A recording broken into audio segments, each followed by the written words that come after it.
stage, so we'll try and capture everything. Okay, are we live? Okay, good afternoon, everyone, and welcome to Basildon Side by Sides event for today. Today we're focusing on our thematic group, education, economic, and health and well-being. And it's all about the residents of Basildon, upskilling with education and economic thematic leads. It's all about upskilling for greater income. So looking at other streams or things that we could be doing to improve ourselves so that we can get more income generated into our households. On the health side, is very interesting, and I'm actually more looking forward to the health side of things today. So welcome, ladies and gentlemen. Today is going to be a phenomenal day. I think on the health side, we've got eye care. We're talking about eye care. We're talking about teeth. We've been talking about teeth earlier on. These are like things we don't normally look after. Blood pressure.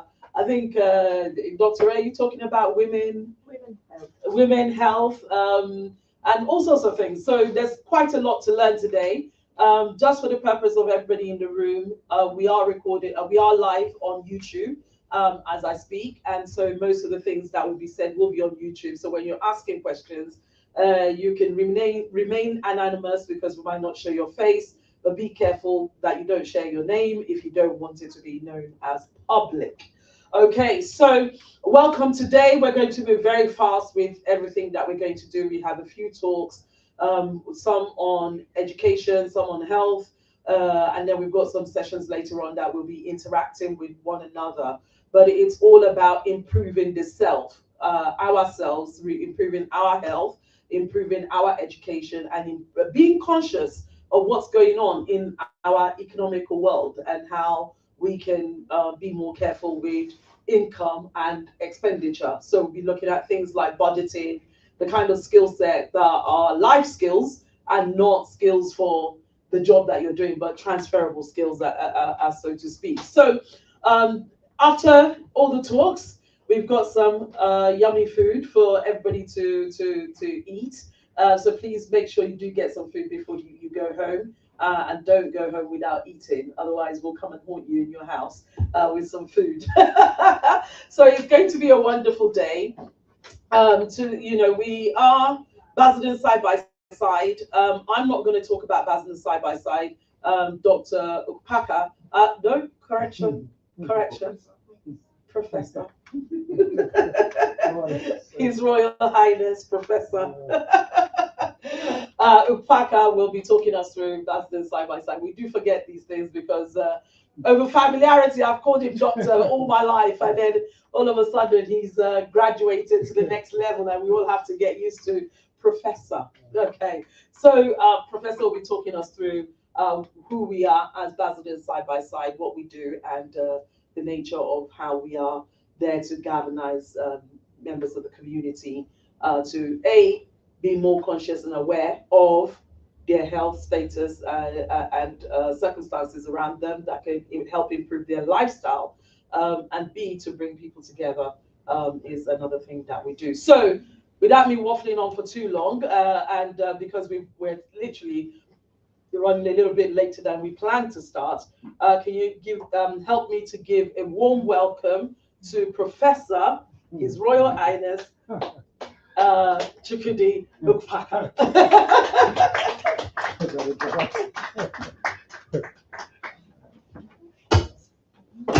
Hello, everyone. Thank you very much for that one introduction, Pastor Ambassador Additionally. Thank you, everyone, for coming to honor our invitation today. Today is our first thematic group sessional event. Today is to upskill the young community, especially the younger ones, on the economic and educational capabilities. And as well, we're not just talking about socio-economic, we're talking about health. And before we do that, I'm sure some people here are not, I want to know what Macedon side by side stand for. When you look at our mission statement, it tells everything. We set up this organization with the help of the council, Macedon Council, to create an enabling environment that supports individual groups and communities of the Black, Asian, and minority ethnic groups to realize their potential. That's what we're doing in the socioeconomic. Address social isolation, inequality, and insecurity. Part of what we're doing today in health is we have a professional hygienist who will take us through how to look after um, our teeth. Not a lot of people have the privilege to have this information, so you can get that from side by side. And we have other professionals here who will be, we have the HTS who are already doing the checks, the health checks. And we have the ear care. She's coming with her equipment to tell us how to look after our ears. Not a lot of people have this information. I mean, it looks simple, but if you don't know this, people can end up in hospital or going to see the doctor for conditions that they know they can prevent. So more like this is what we are doing here is to sensitize the Black, Asian, minority ethnic groups to be more productive, to feel included in the community. And then I thank the council, Boston Council, who has always partnered because this is our third year in partnership with the council. And then some of the things we do is through our cohesion group, we improve the experiences of those living and working within Boston Borough. We have the young people thematic groups, 6 thematic groups in total. We have the young people, we have the economic development, education, health and well-being, policing, and hate crime. And then you can see the last, community cohesion and engagement. So since we set up side by side, we've been able to reach out to 28 different organizations. A lot of them are community groups we've actually identified that we never knew existed. So we have over 15 communities that we either partner with or we do things together with. So Badon Side by Side is the umbrella organization that brings all these communities together. And we're very proud that we've been able to achieve a lot since this organization was set up in June 2021 by Pastor Council. And we are proud as well that a lot of people have been able to engage with us. If you go on our website, you see a lot of events that we've done. So it hasn't been easy, but we've been able to deliver. And the council has been very grateful and happy with what we've been able to achieve because this has never happened in Basildon, in the history of Basildon, what we've done in the last 3 years. And we know we will continue to do more as more people depend on us for the right information, the right support, and for the future, especially the young ones. And we are getting people coming to Basel side by side asking questions. Where do we go? What do we do? Where do we get information? And we hope that more and more people in the community will key in and partner with side by side. And I'm happy. A lot of people say, "Oh, we didn't know you existed," but we say, "Yeah, but we've been there." It's just that the awareness will continue to get better and better. So we're on Facebook, we have our website, we're on Twitter. You can see the contact details. Yeah, we're on social media in a nutshell. And if you go on our website, it tells you all the upcoming events. I know whatever we do, we do it with passion. So we have 3 directors. We have Pastor Ambassador Yetunde Adeshile.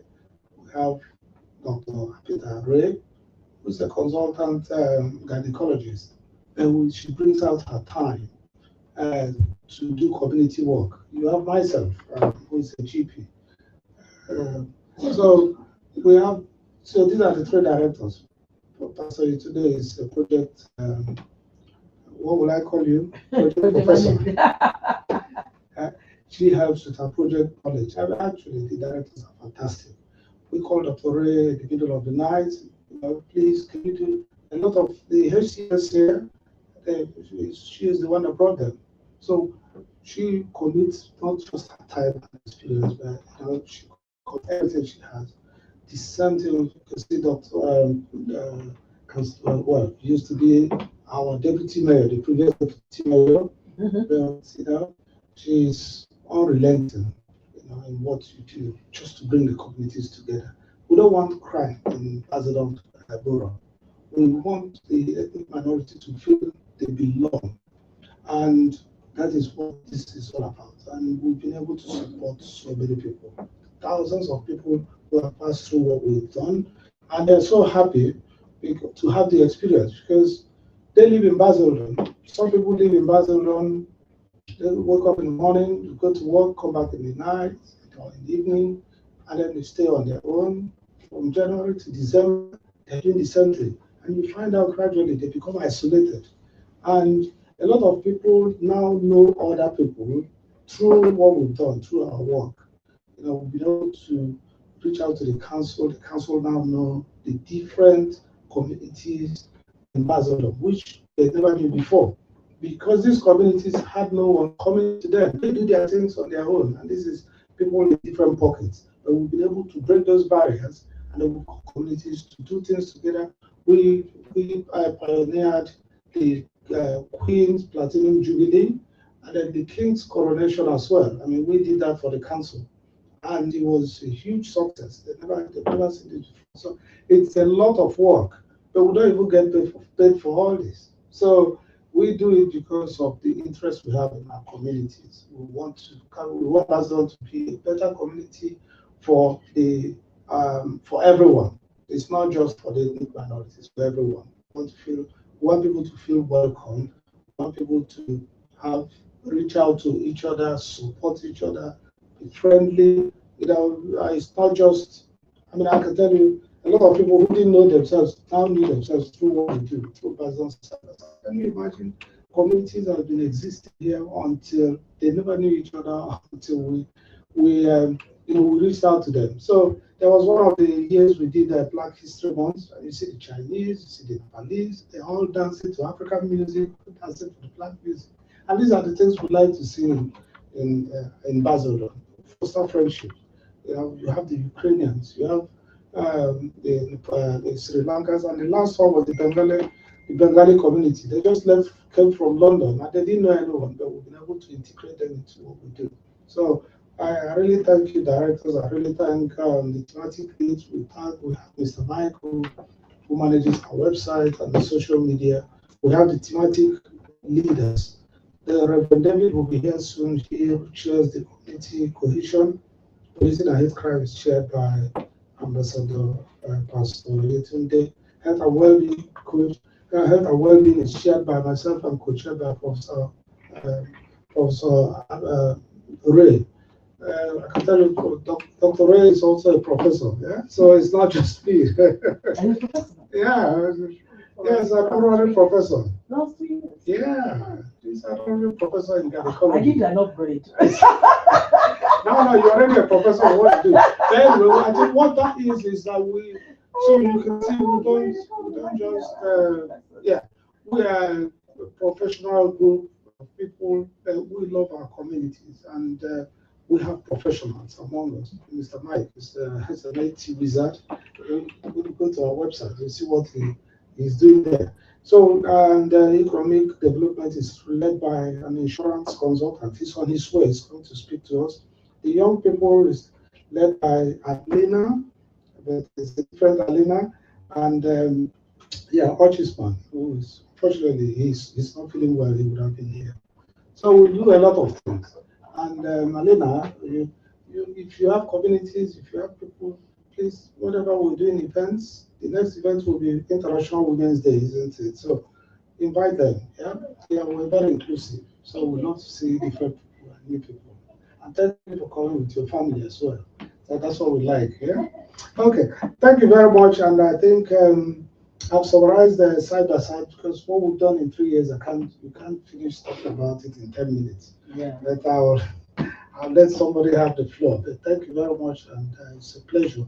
HTS, you're doing a fantastic work. Each time we call you, you come in and support what we do. Thank you very much. Yeah. So hopefully we're going to now go into the real presentations, and I'm happy it's being captured on YouTube because the council and the public will see this.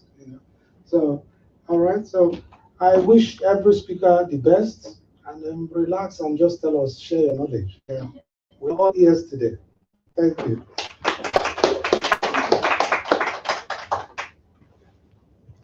Okay, so we're going to move on very quickly with the program, and we're going to, I think because I was here first, we're changing everything, the dynamics of the program today. So we'll invite Alina to come first and speak to us all about our teeth. I'm looking forward to this part. Can you give her a round of applause as she comes up, please?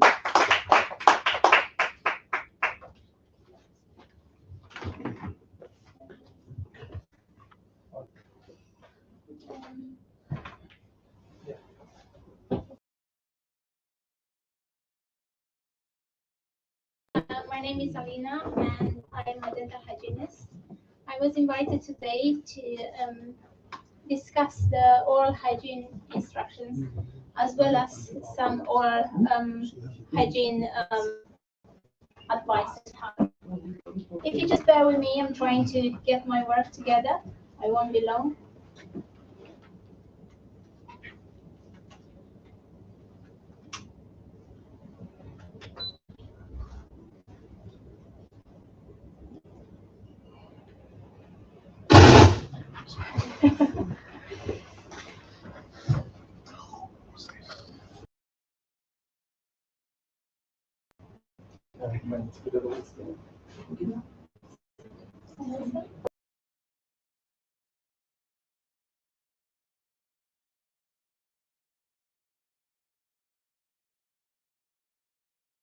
Thank you so much for the help, the technical help. So the importance of oral health and oral hygiene instructions. So I'm just going to start today by presenting a few facts for you, so you can just understand a couple of things about dental health. And I don't know if you knew, but according to British Society of Periodontology, over half of the population suffers with periodontal disease or gum disease, and often without knowing. Another fact is that gum disease is completely treatable if diagnosed early enough.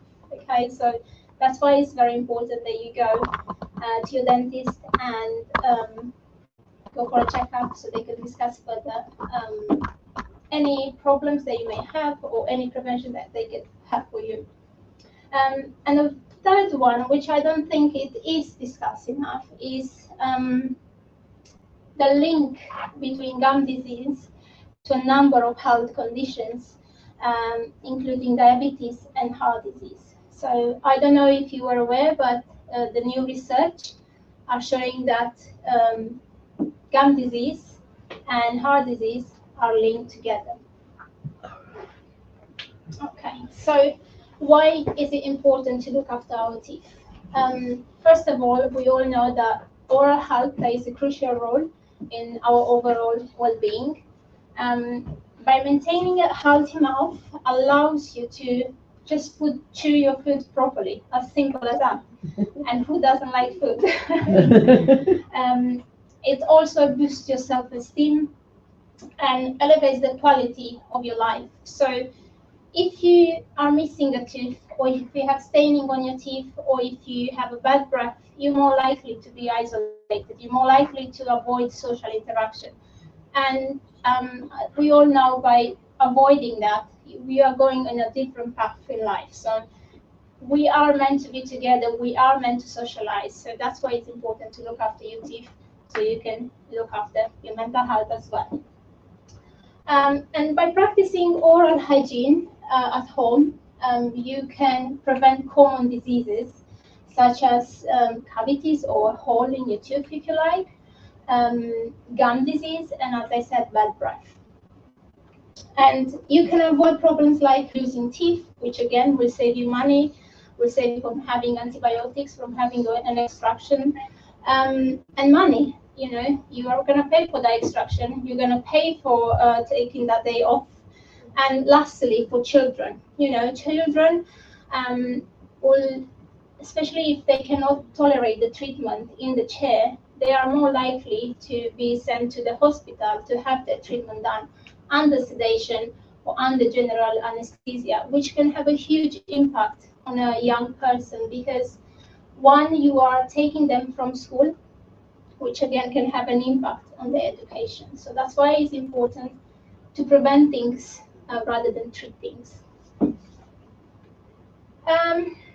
Now, if we were to ignore the oral hygiene and carry on with our life because we are all busy, it will have some impact on our oral health, okay? And the impact of poor oral health is as follows. Dental caries, as we all know, tooth decay, which is mainly caused by the frequency of acid attacks in our mouth, okay? So what does it mean? It means, let's say, it's about the frequency and not about the quantity. Of course, when it comes to your teeth, not your health. So let's say you decide to have your breakfast. At 10 o'clock, you decide to have a biscuit with your tea, and you add 2 spoons of sugar. And then, of course, at 1 o'clock, you're going to have your lunch. Then you're going to have a slice of cake, maybe, or maybe you're going to have a chocolate at 3 o'clock. And we're going to have another tea at 4 o'clock because we do want to, you know, that lift up in the evening.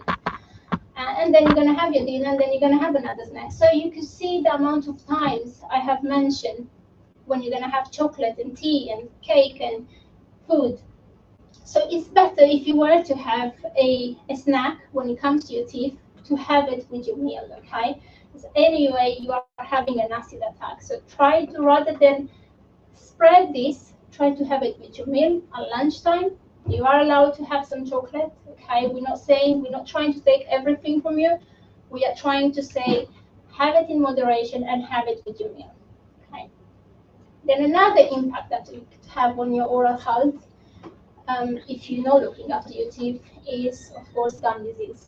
And gum disease can come in 2 stages. The first stage is gingivitis, which the good thing about gingivitis, I know it's not a good thing, but there is a positive thing into this, is that gingivitis is reversible. So which means you can go back to gingival health if diagnosed early enough, okay? So some symptoms of gingivitis will be bleeding, will be, for example, when you bite an apple, you brush your teeth, or you even smile. Some patients can actually bleed instantly. So that's a sign of gum disease, and I strongly recommend you to go and see your dentist as soon as possible. And another form of gum disease, which is more advanced, will be the periodontitis, which you could see here, okay? So this is where the bone is involved. So you basically start losing bone, okay? And the bone cannot be grown back, cannot be bought back. But what you can do at this point is stabilize the gum disease, okay? So we can't get back wherever it happened, but we can stop the progression here so it doesn't go further. We stop it here with good oral hygiene at home, and of course with intervention from your dentist or your hygienist. Okay. The third thing that you could get, and I think this affects a lot of people, is bad breath. It's often due to poor oral hygiene. Okay, so bacteria build up on your tongue, and then you start to have bad taste in your mouth, and that is sometimes due to gum disease, but it could also be a gastric problem. It could also be down to your diet. If you have a diet that's highly in sugar, again, that will feed the bacteria. So having a healthy diet, making sure you hydrate enough, because hydration is another cause of bad breath, dehydration, sorry, will stop the bad breath, okay? So drink around 6 to 8 glasses of water per day. I know it seems a lot, but it's not, trust me. Just leave a glass of water in the kitchen every time you go in there, fill it up and drink it, and you will save you from having bad breath, and also is very helpful for your body. And lastly, I would like to touch on to some systemic conditions. And according to British Society of Periodontology and British Heart Foundation and other researchers, poor oral health is also linked to systemic conditions like heart disease, diabetes, and respiratory diseases. So if you look after your diabetes, let's say you have diabetes, you are at higher risk of losing your teeth, okay? So if you look after your diabetes, you're more likely to control your gum disease. If you look after your gum disease, you're more likely to control diabetes. So it's like a bidirectional link, okay? That's how they call it. Now, when it comes to your heart, they say that the plaque builds up, any plaque left in your mouth builds up on your blood vessels and travels to your organs. So it's very important that you remove the plaque, especially before you go to bed. Okay. Next thing. Okay, so I'm going to start by giving you the oral hygiene instructions, which I think is really important to pay attention, because it's if you do it right, it's you're not going to have any problems. So brushing. The frequency should be brushing your teeth twice a day for 2 minutes, okay? The most important bit being before bedtime. And why am I saying that? Remember when I said about bacteria, that so during the night, bacteria builds on in your mouth because there is not enough saliva in your mouth to wash away the plaque. So brushing at night is actually the most important, okay? And then you can brush one more time at different time throughout the day. For children, you should start brushing as soon as the first tooth erupts, okay? So you do make sure you use a toothpaste containing 1,000 parts per million fluoride, okay? So this is for children under 3, okay? It's really important that when you buy the toothpaste, you check the age on the pack, okay? They will guide you through that. Do not use more than a smear of toothpaste for children under 3. Make sure you are supervising them. You brush their teeth for them, okay? And encourage them to spit out and not to swallow the toothpaste. Okay. Until the age of 7, I recommend you, the parent or the carer of the person, of the child should brush the child's teeth. And after that, you continue to supervise their brushing. So a good way to do that is by brushing with them at the same time. You set a good example. You see that they are there, that they see you brushing, so you are their example. Adults should use a pea-sized amount of toothpaste with a concentration of 1,450 parts per million of fluoride. And in UK, very rarely you will see a toothpaste in the shop that doesn't have this amount of concentration for adults. Now, very important, not to rinse out after brushing, okay? So I know that everyone that I see in the practice, what they do is they take a glass of water or they take the mouthwash at the end and they just rinse out everything, because you have that urge of rinsing out your mouth. You want that mouthwash at the end. That's how we've been taught. I don't know how, but we were. So my advice is to spit out the excess of toothpaste. Do not swallow it, but do not rinse with water or mouthwash. Okay?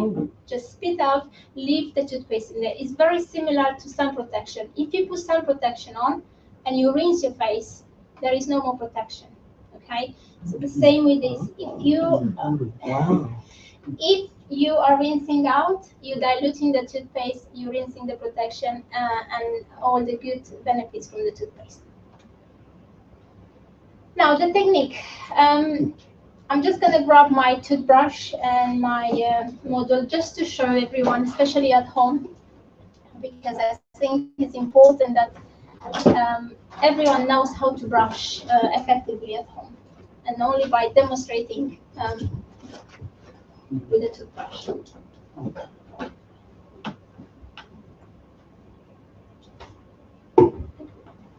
So I'm sorry if I make this with the microphone. So what I would like you to do is to imagine that these are your teeth, okay? And if you use an electric toothbrush, which I strongly recommend you, and there are a few reasons why I recommend that, it's easier to use, okay? It's easier to hold, especially if you have dexterity problem. And if you brush your child's teeth, it's easier to do the job rather than, just trying to scrub their teeth, because I know it's not an easy job to brush someone's teeth. So you angle the toothbrush at a 45-degree angle towards the gum and the tooth, okay? So you don't just cover the crown, you don't just cover the tooth, you cover both. And you hold there for 3 seconds and move, okay? I don't want any movements backwards and forwards with the electric toothbrush, okay? The electric toothbrush is like a hoover, it does the job for you, as long as you take it where you want it to remove the plaque. So you just hold it there, 1, 2, 3, and move. 1, 2, 3, move. And if you have a systematic approach, what I actually mean by that is picking one side of your mouth and just from carrying on from, let's say, from the right all the way to the left, and then you come back on top of the tooth, yeah? So like that. You just go 1, 2, 3, 1, 2, 3, 1, 2, 3, and now you reach the front teeth, yeah? Which here we don't have tops, okay? So we just, if you go behind the teeth, and of course you just brush the gum and the tooth, 1, 2, 3, 1, 2, 3, 1, 2, 3, okay? And then you carry on the other side. Then you go on the inside, so you have 3 surfaces, outside, on top, and inside, okay? Now when you go to your bottom teeth, it's a bit more challenging because you do have the tongue in the way. So you angle the toothbrush in a vertical position, you put your chin down to your chest, as it's going to be easier for you, and you just hold it there, 1, 2, 3, so like that, 1, 2, 3. Each tooth individual 3 seconds. Now if you were to use a manual toothbrush, as not everyone is able to purchase an electric toothbrush, or sometimes patients do prefer their manual. It's important that you don't use a scrubbing technique.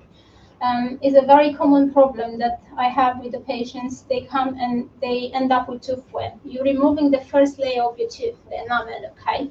So I would like you, if you use a manual toothbrush, to make sure that it's not bigger than your thumb, to be medium texture, which means not too hard, not too soft, okay? So you stay in the middle.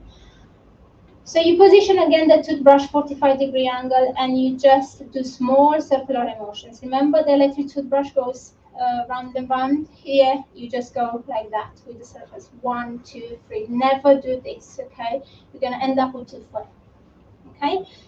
You end up with tooth wear. So you're wearing, tooth wear, okay. Yeah, so you are basically wearing the enamel away. The first layer, you know the white bit that you see on the teeth? Sometimes that is worn off by overbrushing in time. So it's important that if you use this, use it with a circular motion, okay?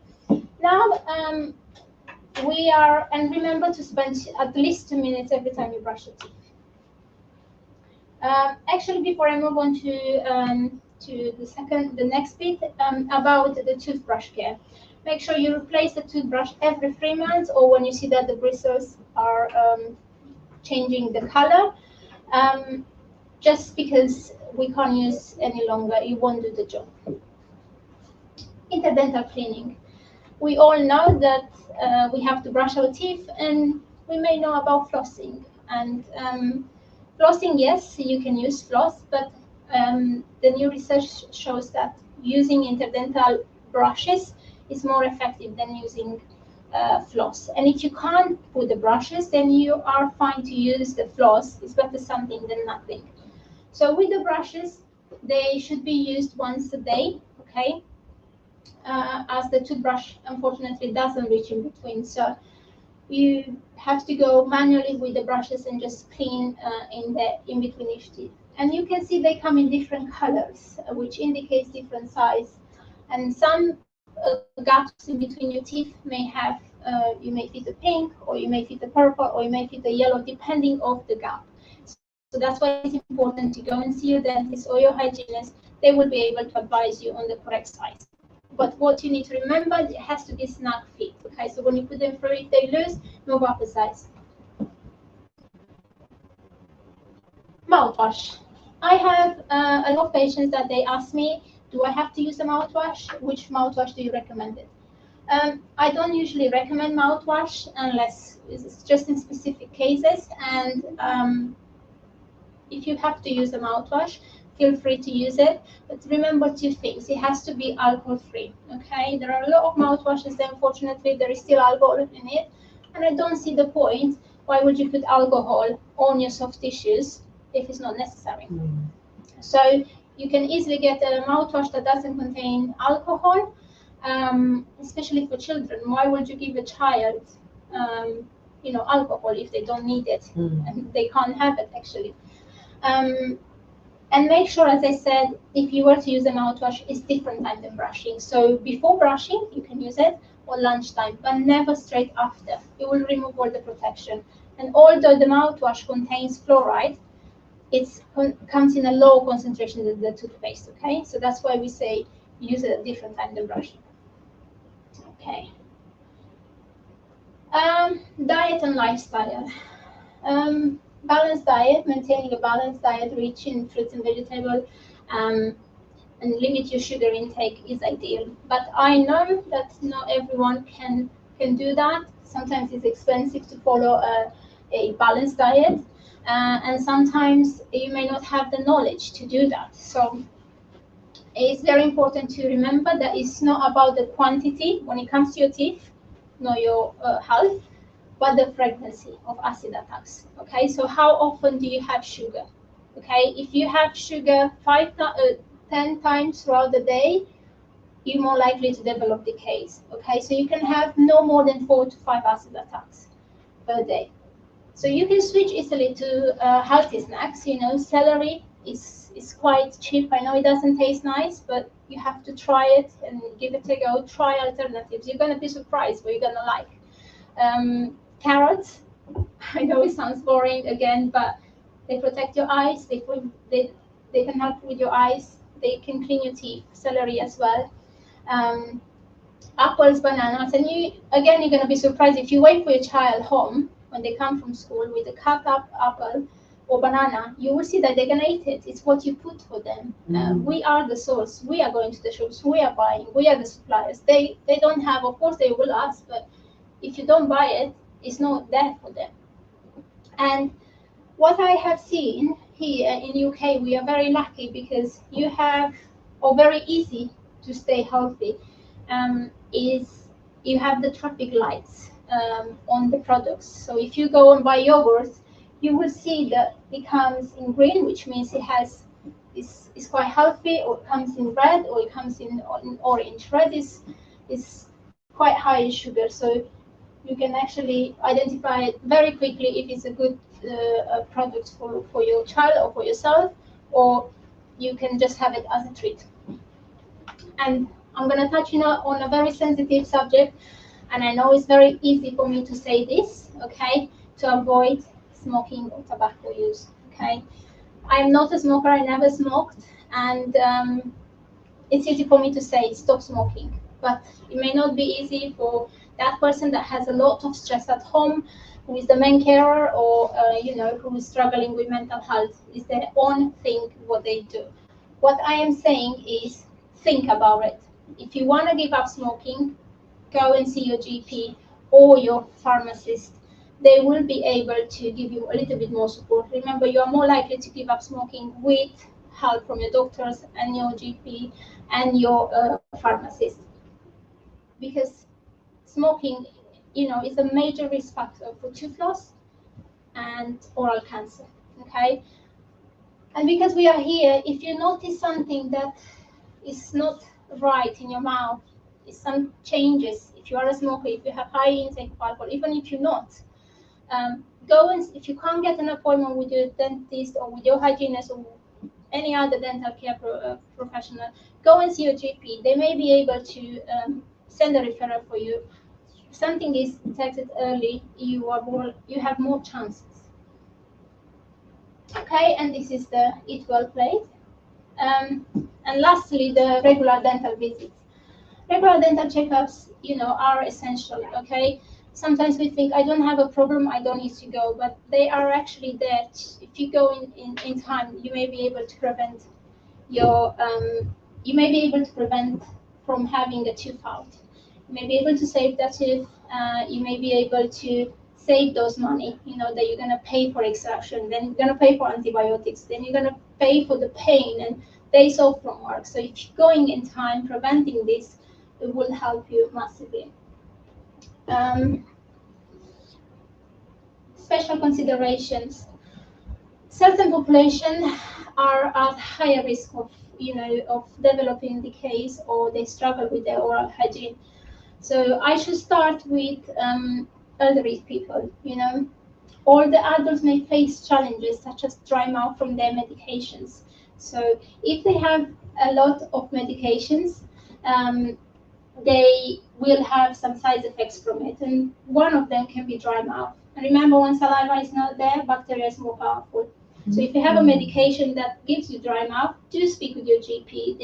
They might be able to change the medication for you, because nothing is more horrible to have a dry mouth and get gum disease because of that.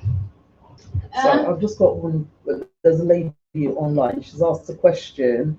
Of course, yeah. Sorry, I just wanted to answer it before we go off. She said, "Got a question for you. Is Listerine mouthwash good? And could you please how it should be used properly? Please explain how it can be used properly." So Listerine. Listerine, I don't actually recommend brands to the patients. Because I'm not allowed to discuss brands, to recommend any brand. Okay. But I know Listerine, they do an alcohol-free mouthwash, and I know that it can be used at separate time from brushing. But recently I had a call, and I was told that there are some mouthwash that can be used straight after. However, I have not seen the clinical research, so I cannot give you advice on that. All I could say, your mouthwash should be before brushing, lunchtime, and to make sure it's alcohol free. Alcohol free. Okay. Thank you. No worries. Thank you. No worries. Now I'm going to touch on to children, and as I said, they are more vulnerable, because telling your child, if you don't brush your teeth, you're going to have, the dentist is going to take the teeth out. So you know straight away what I'm doing here. I am setting my child, who is going to be part of community. I'm setting my child the mind that the dentist is a negative person and that they do just bad things. If I say to my child, let's brush your teeth together, let's show mommy how can you brush. And I know it's hard at 8 o'clock to start doing that with your child, because you had a long day, you just want them to brush their teeth and go to bed. But maybe starting half an hour early may help a lot, with them being more patient, you being more patient. So always talk nicely about the dentist, always tell them that, give them a sticker, reward them for their good work, and praise them for what they're doing, and bring them with you for your hygiene visits. They can easily sit in a chair there and see that you are sitting in a chair and you're not having any troubles with the dentist checking your teeth. Because if they have to have any treatment, they will not be able to tolerate the treatment in the chair. And nothing is more horrible than sending your child for general anesthesia or sedation to have the work done if they need any work. If you can prevent something from happening, why wouldn't you do it? Okay. Also, for elderly people, they may have dexterity problems. So an electric toothbrush is the best thing to invest in because it's more bulky, it's easier for them to hold. All they have to do, they can just hold on your tooth and it will do the brushing for them.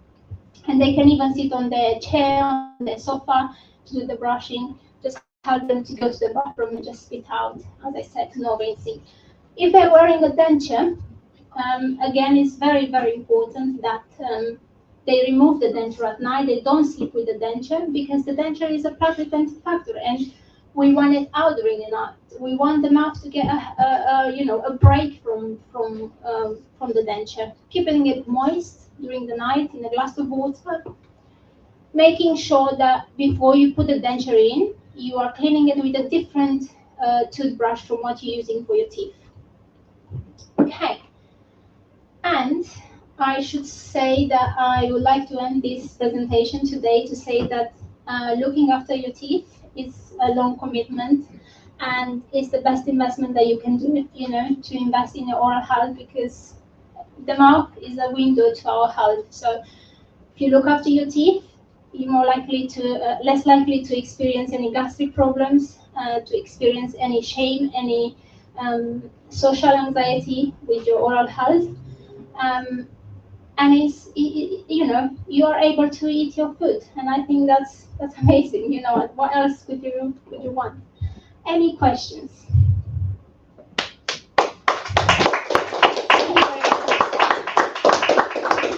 Sorry, I didn't get very good presentation anyway. Thank you very much. I didn't get that relation, that correlation between gum disease and heart health. Heart health. Yeah. So basically, again, I'm not a cardiologist. I can't comment too much, but I've recently qualified, and what I've been told at the university is that basically the plaque, that's left in your mouth. Okay, so let's say you don't brush your teeth. That builds up, that goes through your bloodstream, okay, and builds up on your blood vessels, and could potentially interfere with your heart, so stroke, high blood pressure, and stuff like that. Because it makes sense, because I have a friend of mine who just had a heart operation recently, and I don't know, that's what he told me, that they checked his teeth first, his teeth, before they operated on his heart. That's right. So it makes sense. Usually that's what they do. The cardiologist will send me a letter to sign the patient off before they have an operation, because the last thing that you want is to have any procedures. Some patients do require antibiotic cover. You will see me writing to the GP, who sometimes will get annoyed with me, or to the cardiologist to say, does this patient need antibiotic cover? Are they can I do this without antibiotic cover? Because some patients, they do require antibiotics before I do the intervention for them. Any more questions? That's a very good question. Thank you very much for that. I was wondering, is there any home remedy to lessen gingivitis? If you repeat the question for me. Is there any home remedy to reduce or lessen gingivitis? Gingivitis. Home remedies, yeah. So if you, let's say, you can't afford to go to the dentist, or they don't take in your patients, and you're struggling to get an appointment to see your dentist, which I know is quite common at the moment. A few things that you can do is brush your teeth. Okay, brush your teeth twice a day. Spit out, don't rinse with water. Clean in between your teeth. Okay, and you will notice that when you start doing that, it will bleed. Okay, and the first thing that you will do is stop, because what am I doing? Am I hurting my gums? But that is meant to bleed because it's part of the healing process. Okay, so let's say you cut yourself. The more you clean that wound, the better it gets. Okay, it will take a few days, but just be patient. You will go back to gingival health. But I still recommend you should see the the dentist or the hygienist, because you do need a diagnosis, and the diagnosis is, it can't just be done on the, by looking at someone. We need x-rays, we need the full examination, and we need a dentist or a hygienist to comment on that. Thank you, that was a very good question. Any more questions? Yeah, a question online. How many times should we brush our teeth daily? So as I said, twice a day, but the most important time being before you go to bed, because during the night the bacteria is more powerful because body produces less saliva. So when saliva is not there, the role of saliva is also to wash away the bacteria. So because we don't have saliva during the night, if you left the food in there, it's more powerful. So if you brush your teeth, if you can't brush twice, at least brush in the evening. I know that's the recommendation, twice a day, but at least try in the evening, okay? I know it's hard and I know it takes a lot of motivation, but try for twice. Put a goal for yourself. Maybe 3 times a week, brush it twice, and then you automatically feel the urge to go to every day. Okay, so what's the second time? So the first one you've mentioned before bed. Yeah. So when is the other time? The other time is any other time throughout the day. So it can be before your breakfast or half an hour after your breakfast, if you like. But always wait at least half an hour after you've been eating, because as I said, during when we eat, we have an acid attack, and our pH goes to a very low. So it's more it's safer to brush half an hour after any meal, okay, or before eating. Any more questions? Can we give her a round of applause? I mean, Thank you very much. I just want to say a few thank you before I go. I want to say thank you to Professor for popping into my surgery, which I was quite impressed for him to take the time to come and, because I think he had some difficulties to get in touch with me. I can be quite busy, and the receptionist sometimes they may not understand the message.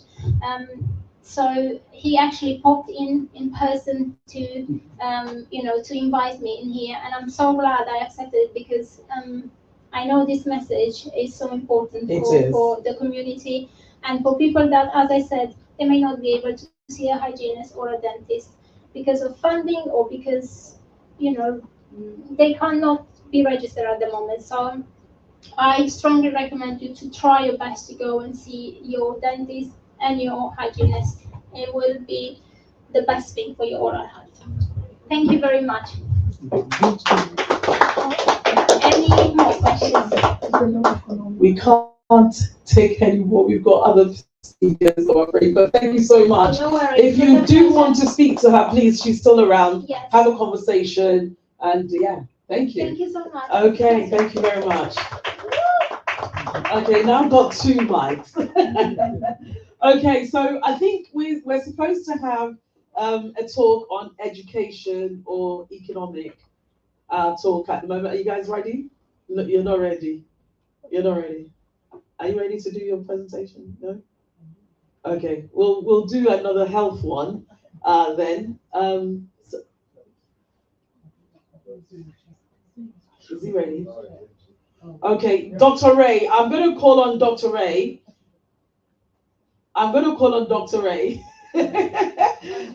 Yeah. Oh, sorry, we've got, you can have your BP and what else?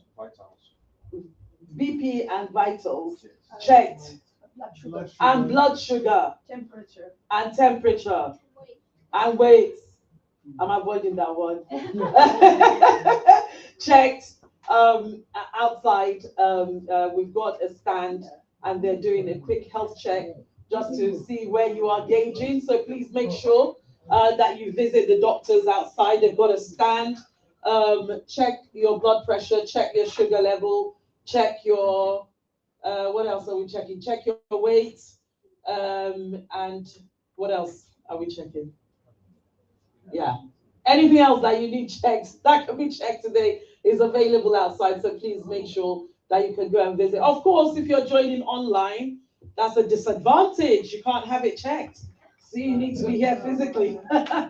Okay, so we're going to hand over to Dr. Ray, who's going to speak to us on women health care. Women health care? Yeah. Yes. Okay, so do you want to start talking whilst they sort that out? You don't worry about it.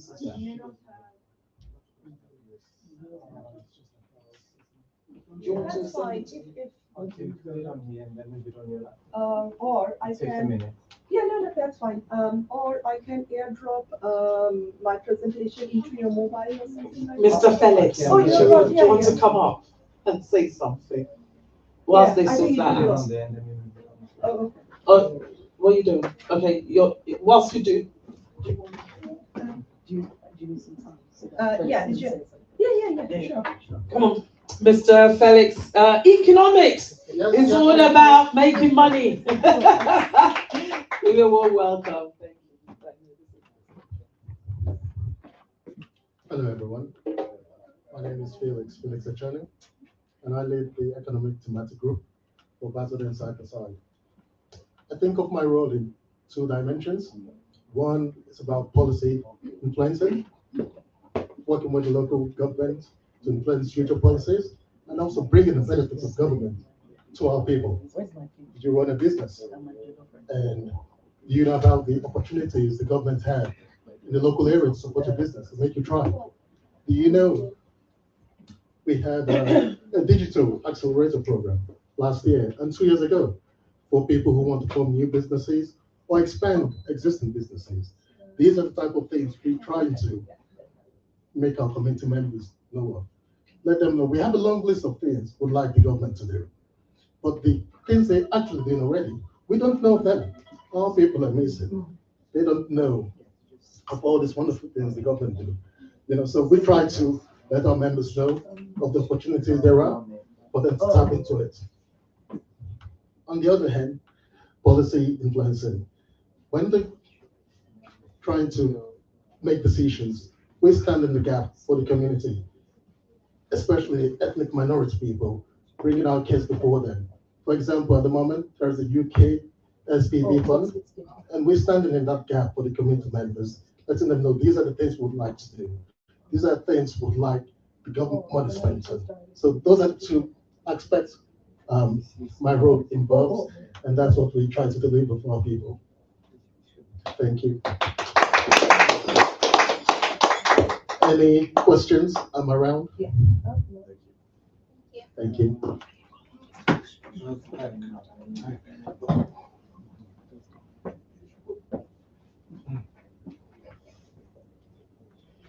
Good evening, all. Good afternoon. Oh, afternoon. Oh, I didn't know. Sorry, my son's birthday today, so I've been out and about with the kids, so I had to just pop in briefly. My name is Ike Amade. I'm a lecturer in Newham College, and I'm the education thematic group lead. What we do basically is everything around education, whether it's encouraging communities around, members of the communities to take part in building the education curriculum of kids, our children, which includes facilitating members, helping them to get into leadership with governor in schools and trying to get them to participate in getting the curriculum of our kids in BIM communities. We also, on adversary level, we can also do some diagnostics. We can do, I'm available if you have anyone who is struggling to go into careers or whether they want to go into college or universities. They have issues with IAG sessions, which we call information advice and guidance. So I'm also a professional information advice guidance officer in my college. So we can give you advice on how to, whether it's upskilling or reskilling or in any form of skill acquisition, whether you want to go into any form of education pathway, whether medicine, sciences, business. So we deal with a lot of people. So the courses you need to do, whether as an adult or young person.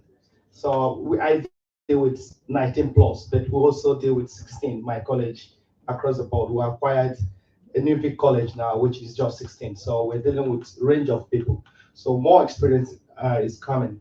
So we can have, if you have any issues, if you have someone who is struggling to go into any form of careers, you can come to me.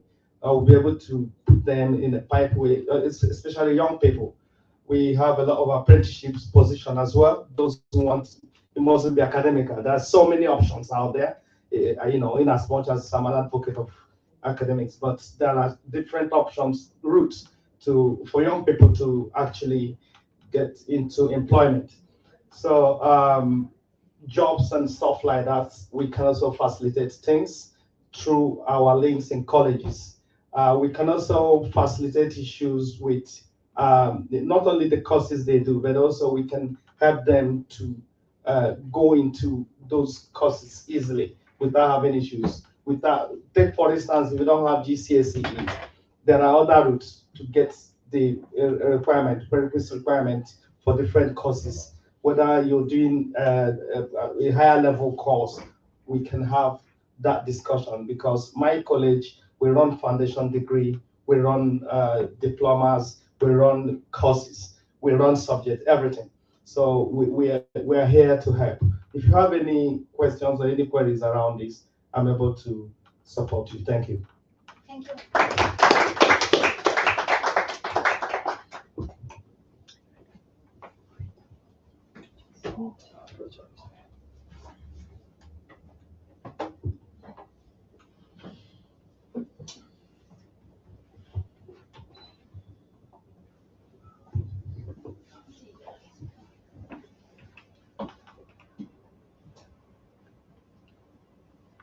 I think keep the lights on because otherwise the face is coming there. No, it's controlled now. It's controlled. Yeah. Introduce yourself. Can I have a presentation, please? Yeah.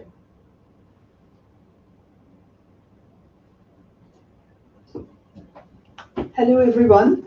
Thank you very much, Basildon Side by Side, for inviting me into this health thematic group presentation today. My name is Arpita Ray. I'm a consultant obstetrician and gynecologist, but subspecialist in infertility and reproductive medicine, and I practice in the Bornhole Fertility Clinic. Today, what I'm going to talk is nothing related to fertility or reproductive medicine, which is my day-to-day job. But as a gynecologist, I feel it is very important to talk about very common issues of women's health. And a lot of time I get phone calls or messages from my friends or friends' daughters or their sisters that they are having either very heavy period or irregular period, and they are somehow a bit shy to go to the GP or to discuss with somebody else. And it is very important for the men to be aware of these issues with their family members because they can help, they can understand why someone is not feeling well. If someone is having very heavy period, obviously that woman will be very tired or lethargic. They will not have much energy for day-to-day job. So I think it's very important to be aware of issues of heavy period for the women or irregular period. So now heavy periods are common, but they can have a very big effect on women's everyday life. They do not always have an underlying cause, but they can result from problems like fibroids or endometriosis. So you should see a GP if you are worried about your bleeding. If you feel that your bleeding is getting heavier, right? I've been told to come to a corner, right? As you say, you are also having other symptoms such as period pain or bleeding in between your period, because this could be issues related to your own health or could be signs of some systemic problem as well. So how much is heavy bleeding? It is very difficult to quantify and to say what a heavy period is because it varies from one woman to another woman, which sometimes I hear people, oh, I get a heavy period, but that's normal for me because since I'm a teenager, I am used to it. Whereas somebody will come and tell me, oh, I had a normal period, but since last 4 5 months, I'm having really bad heavy period.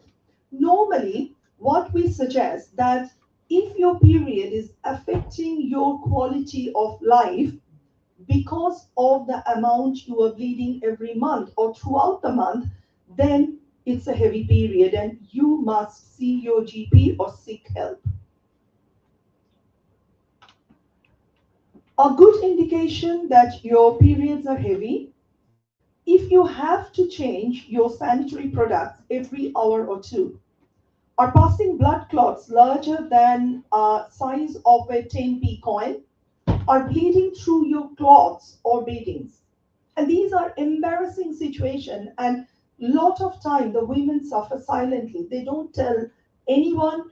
They will be avoiding going to work, going to school, or going to meet their friends. So it is affecting their quality of life. But it is important that that woman who is suffering silently must seek help. They need to use two types of sanitary products together, and that is a telltale sign that you are having heavy periods. So what causes heavy period? In about half of the women with heavy period, there is no underlying cause is found, but there are several conditions. One of them, very commonly seen within Asian or African women, is fibroid, which means overgrowth of the muscle within your uterus, and therefore your uterus is bleeding heavily because when you are having your period at that point, essentially your uterus is not contracting systematically or in a regular way because of the abnormality of the shape because of the fibroid, and that's why you are having heavy period. Or something called endometriosis, that means you have got similar kind of tissues in different areas inside your tummy, and therefore what is happening when you are having your period, your lining is coming out, but at the same time you are having bleeding inside your tummy, which is causing scarring, which is causing heavy period and causing severe period pain. Sometimes people with infection like chlamydia or any other pelvic inflammatory disease can give rise to the heavy period, and you need to be very aware of that. Sometimes you may have a skin tag, what we call polyp, inside your lining. So what is happening? Your period will be heavier because your uterus is thinking there is something inside my cavity and I need to expel it. And therefore, at that time, you are having heavy period. Polycystic ovary disease, which a lot of people say is that I have got polycystic ovary. They may not have a regular period, but when they are getting their period at that point, it's very heavy because your body is not having regular period. The lining of your uterus is building up, and therefore, when your body is not providing enough hormonal support, it's shedding, and you are having a very prolonged heavy period. Now, there could be other systemic disease which can cause heavy period. If you have a blood clotting disorders, and sometimes heavy period is one of the signs when a mom has taken her teenage daughter to the GP has done the clotting test or blood test and found that that young girl has got a hereditary problem or clotting disorders. Underactive thyroid disease can cause heavy period as well, and sometimes different types of medical treatment. Someone might have a contraceptive device like copper coil, it can cause heavy period. Any anticoagulant medicine like blood thinners, it can cause heavy period, or some medicine which is used for chemotherapy, and you need to be aware of those facts so that when you get a sudden onset heavy period, you can go to your doctor and you can ask what could be the possible reason, what kind of investigation is needed. So what you need to do if you have a heavy period, seeing a GP and doing further tests, your GP will ask you about your heavy bleeding, any changes to your period, and any other symptoms you have, like bleeding disorders or your periods or period pains. All women who have a heavy period should be offered a blood test to check whether you are anemic or not. Because if you are losing so much of blood, there is a high possibility that your hemoglobin level will drop. Your GP may also need to do a physical examination or refer you for further tests to try to find out if there is any underlying cause for your heavy period. There could be need for an ultrasound scan where the specific trained person will look into your uterus, your ovary, and try to find out if there is any abnormality or not. Sometimes you may need to have a specific test where you will need a checking of your cavity or your cavity of your uterus to say the inside is looking good or not. And that is called hysteroscopy. So that's in a kind of nutshell that what heavy period is, what kind of investigation you need, and most important thing is do not suffer in silence. Go and seek help. Even for the men, if you are seeing your partner, your wife, or your daughter, or your sister is not coping, they are feeling lethargic, ask that question. Do not feel hesitant, but ask that question because heavy period can affect the life of a woman. And it is important that the woman should seek help. Any question?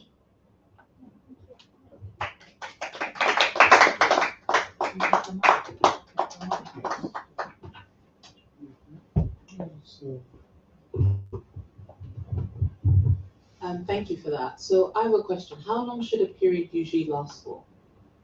No more than 4 to 5 days. So if you have a period which is lasting more than 5 days and leading up to 7 days, then and with a heavy flow, then you have got issues with a heavy period. If it's something that's been happening on and off for years, what should you do? Go and seek help with your GP. Get yourself checked. Thank you. I have a question. Yes. How is the best way to manage menstrual pain, especially for young Yeah. girls? So most important thing, there are tablets. I'm not allowed to say pain relief tablets name, but you can get over-the-counter drugs, which will, if it's a mild pain, that can be controlled. But if it is, again, if the girl is losing her school days, important thing is to go to GP. Most of the time, to avoid further intervention, normally the GPs will give something called tranexamic acid, mefenamic acid in their pharmaceutical names and will say, take these tablets a day before you start your period and continue through the heavy days so that the pain is controlled and also the flow is controlled to some extent. Depending on then the side effects, etc. Sometimes some girls prefer to go on hormonal pills, not for contraception, but for regularizing their period and also to reduce the flow of the period. It could be a different contraceptive pill, or sometimes they go into progesterone only pills.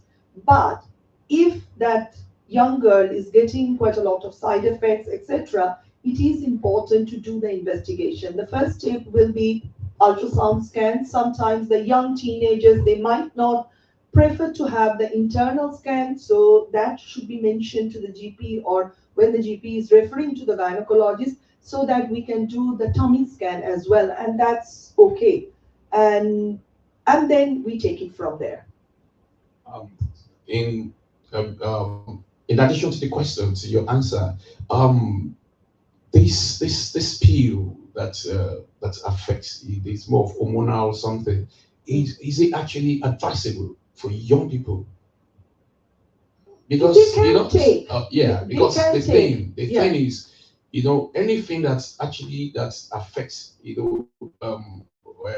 hormones, that Yeah. changes the balances of hormones. Yeah. It's actually okay for young people, because even This adults. is a trend in UK, because they prefer in UK. There are, I would say, there are policies or protocols how you will manage a heavy period. So there are step-by-step guides that if these initial tablets doesn't work, then you can offer these tablets, and it has been assessed. So there are contraceptive pills or hormonal pills which can be tried for short duration.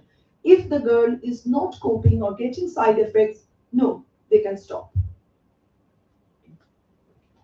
Thank you. Thank you for such a great presentation. I learned so much from you today. I just wanted to ask, what is the expected age for a girl now to have their period? Normally it's around 10 to 12, but again, it depends. Okay. So if someone is not having their period by 15 or 16, it's important that mom should take the girl to the GP, have further investigation, but that's a complete separate topic for Okay. investigation and what are the things to look for, etc. But it's usually between 10 and 12. Usually the girls get between 10 and 12, or sometimes I would say wider range 10 to 15. Okay, thank you very much. That's You're very welcome. helpful. Any other question? Thank you.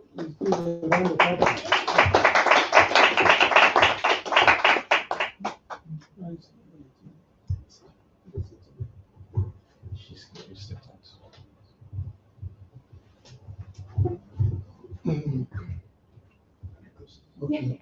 Yeah. Thank you very much, Dr. Gray, for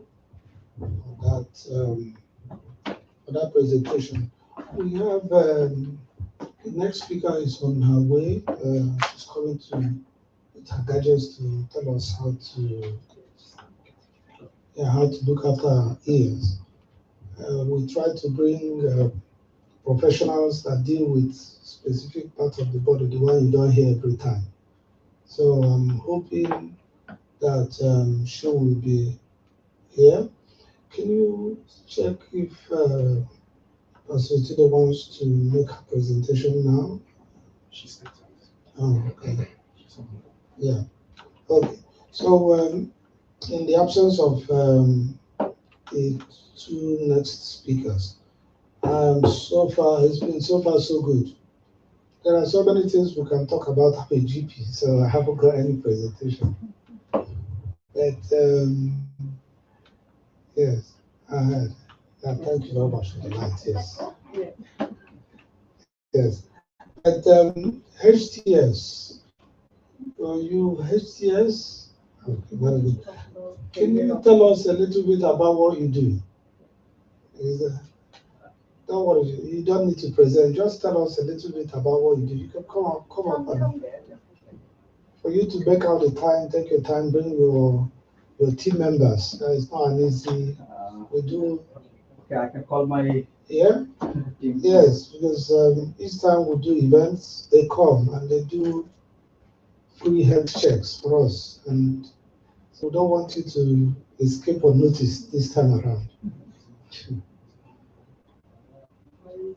Yeah.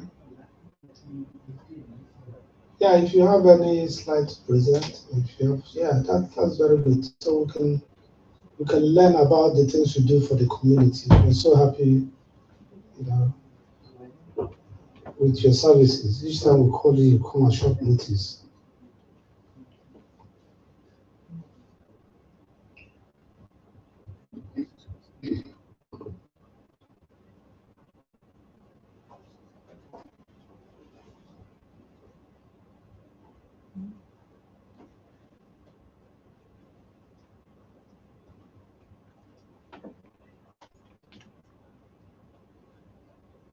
Okay.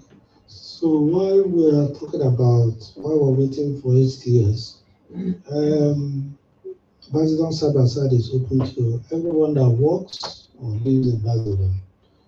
You can go on the website and register on the website. Mr. Mike, can they do registration on the website? Yes, get on. Oh, okay, fantastic. So our internet guru has already confirmed that. So you can register and belong to any of the thematic groups. If you're interested in health, if you're interested in policing, on the 29th of March, we have the International Women's Day coming up together with the policing and hate crime. So we're going to get the members of the police force, SS Police. They've always come over to events. They can come and answer your questions. And the women will show you what they can do. And the International Women's Day, so you're all invited. On the 29th of March, we'll share the flyer on the website, so you will see. Yeah. Last year, there were so many activities. The women dancing, and one giving different speeches. So it's a very interesting, it's always an interesting evening. And that will happen at Holiday Inn Hotel. Yeah. So please save the date. All right. So HTC, if you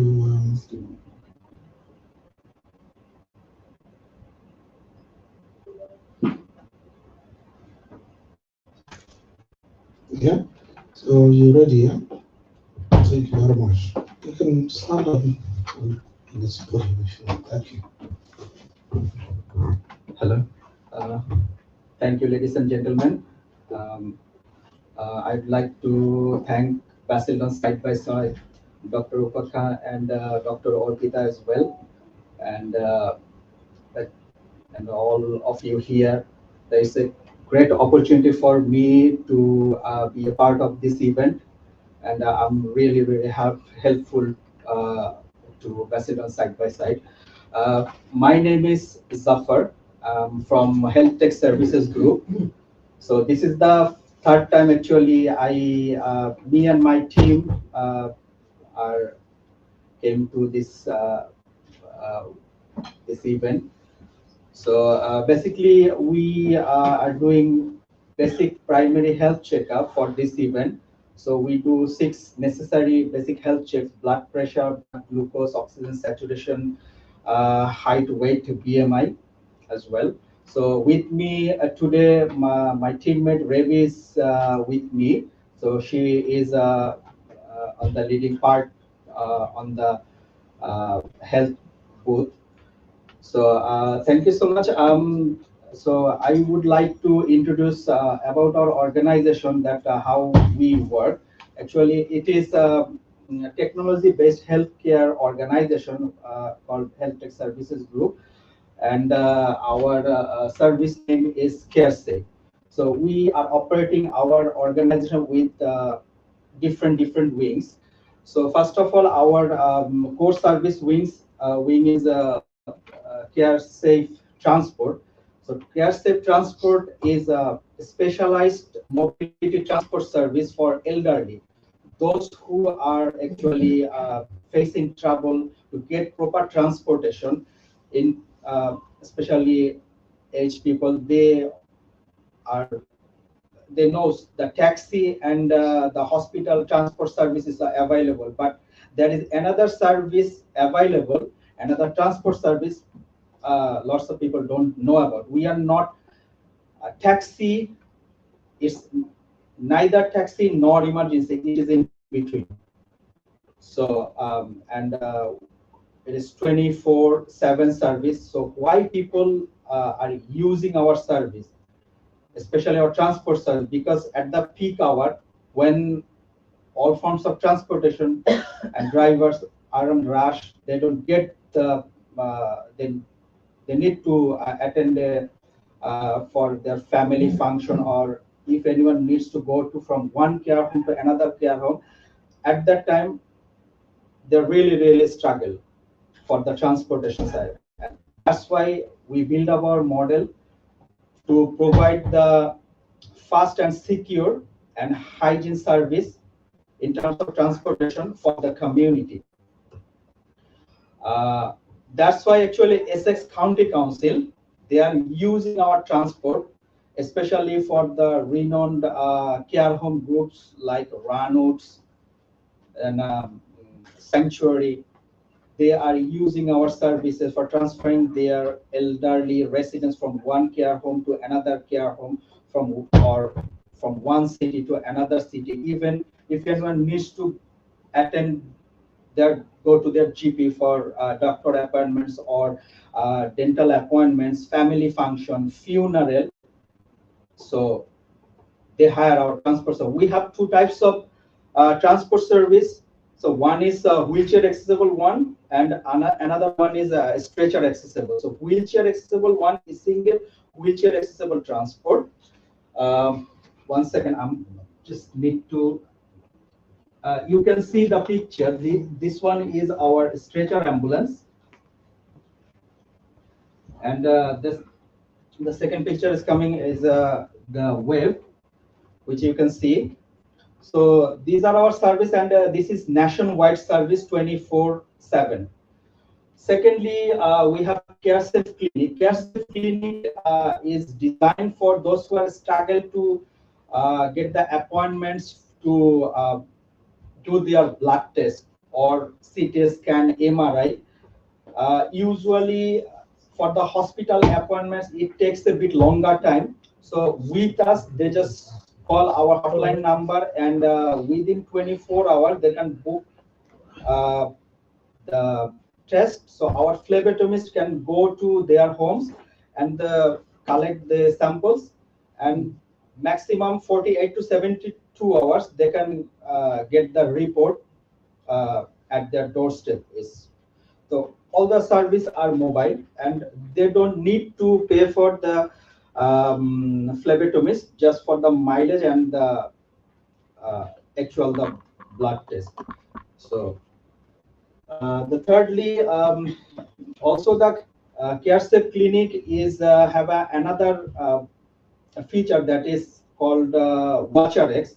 WatchRx is a remote monitoring system. You can see my watch. This is actually prevent the vulnerable adults from any kind of footfall in their home premises.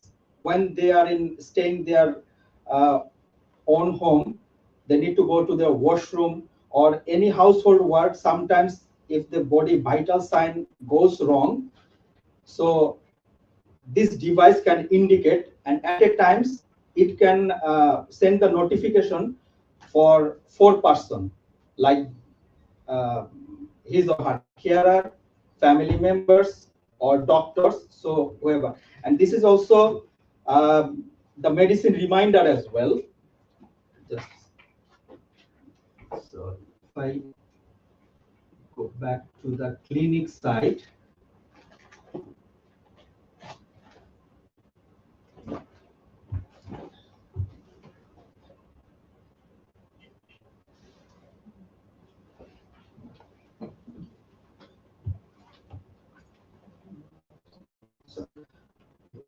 And geofencing technology as well.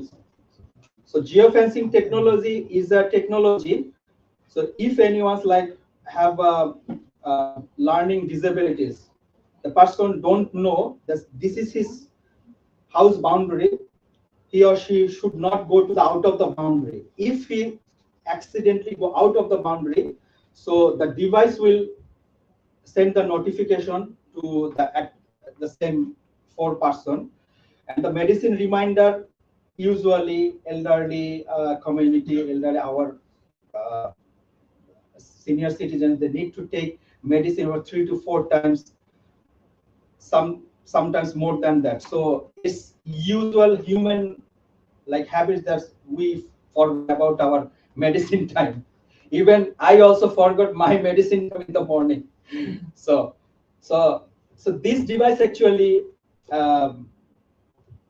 send the reminder, that's why it's called the medicine reminder. So and also when it appears, it comes with the notification and the photos as well, so the person can understand that this red tablet or this yellow tablet he or she need to take, and this time, and this is the time. So exactly is they don't have actually chance to miss the medication. So thirdly, we have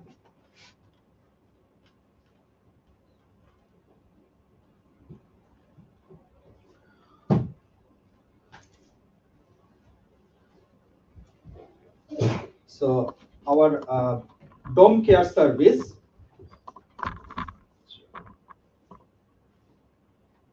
So this is the domiciliary service is for like it's a home care service, as you know. So we send our carers to the person's house, and so domestic help in terms of cooking and personal care. So everything is involved with this service, and we actually provide the 1.5 hour, but we charge for 1 hour. That's extra 30 minutes. We are giving first 500 customers, service users who are actually contact with us for their care service. So, and lastly, we have here HTS training courses. That is our own training platform. So you can see the business skills, health and social care training, health and safety training. So anybody can purchase the CPT certified training from anywhere in UK, even outside the UK. Then, so this is best suited for those who are coming or they have completed their graduation or want to explore their career in care sector, or whoever already working in the care sectors or healthcare sector, or if anyone need training on business to enrich their business skill. So this is how they can purchase, and they can purchase this. So they can purchase wherever they are staying in their home, and they can avail the training course with us. And also for a limited time offer is going on, so 25% discount is going on our actually the training courses. So this is actually in short actually so if you can if anyone needs more and more information about the training courses or the transportation service, even our clinical service as well, so there is a hotline number. I can my colleague will give you the leaflet, so anybody can make us a call. And also people can do the website inquiry, so there is a chat bot over there, so you can send your queries to us, so we will try our best to answer your question. Thank you so much. Is there any question, please? You can ask me. Thank you so much.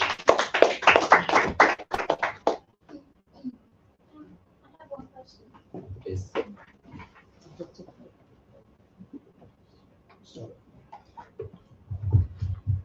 How would you purchase the watch? Is it on your website, or how do you actually, do you have to have certain subscription for Yeah, actually it's the service is not like that. We sell and people go home and then everything is finished. It's like a subscription basis service. So whenever they subscribe, so our subscription starts from 1999. So with the watch, we will provide a blood pressure machine, a blood sugar machine, oximeter, and a thermometer as well.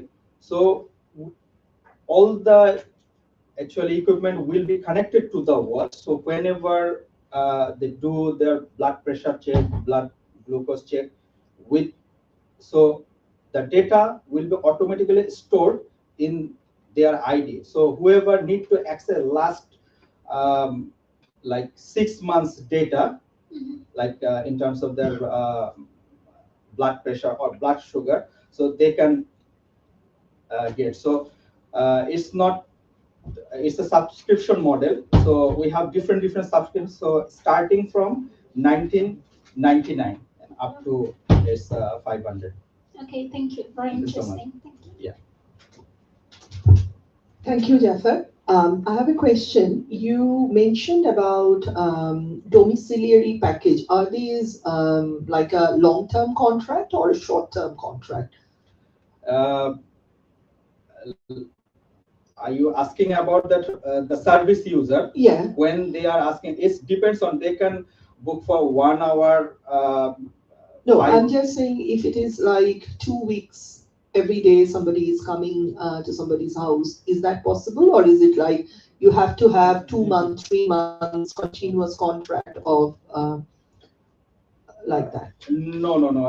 At the moment, actually, at least 2 to 3 days in a week. So we can provide our service as well. Okay. It's not needed that everybody needs to be long term. Long term is good, so they can avail a special rate. Okay. But like if it is like 3 hours, 4 hours, 5 hours, it doesn't matter. They can contact us as well. Yeah. Okay. Thank you. Thank you. Okay. So thank you so much. Thank you, Dr. Bahan and Dr. Orpita and all Basildon side by side to give me this opportunity to say something about health tech services. But thank you so much. I wish you all the best. Thank you. I'm coming for my blood check. Thank you so much.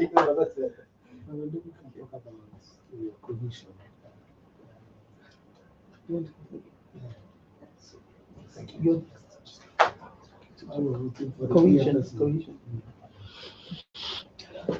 And then if you can connect it to my, so I'll just do a sleep presentation. Good afternoon, everybody. Of course, I'm Basildon side by side. I'm the cohesion lead, and people I wonder why, cohesion. How important is this? So I give a simple example. Some of us live in neighborhoods whereby the only reason why we want to move out of the neighborhood is because we don't get along with people around there. And when you find yourself at work, the pay might be good, or you don't get along with people, so everything happens. So for Basildon side by side, we know that if we can bring people together and make them understand the importance of working together, to bring out the best in people. And this is what I say: who do you want to be your neighbor? Somebody who looks like you, or somebody who thinks like you? So some of us might think, oh, we're Africans, want to be by the side of Africans. And I told them, they're not thinking like me. Or you might say, oh, we're Asians, want to be around Asians. I think, hold on, you're not thinking the way I'm thinking. So you now find that for us to advance ourselves, we have to be with people whereby who are like-minded, who are positive in their outlook to life. And that helps us overcome barriers. So when we see people, we don't just see what they look like, we appreciate how they think. And when we start to see the ideas they bring to the table, even we ourselves were able to improve ourselves. So for Basildon side by side, we're trying to create an environment whereby there is cohesion and people see the importance of it. Because if there is no cohesion, what then happens is that groups want to stay by themselves. So women want to gather together, men want to gather together, disabled people want to gather together. And tell me, how does that create a cohesive environment? So for Basildon side by side, all that we promote is to remind people the fact that we all need each other. We want to bring out the best in each other.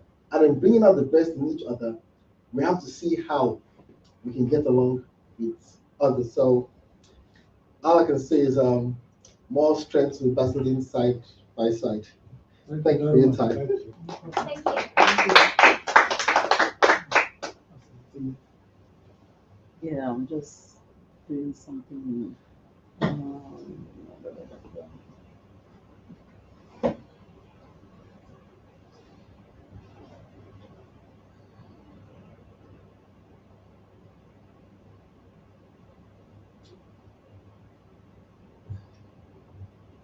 Apologies, the nurse coming to talk to us about the ears. She's on her way.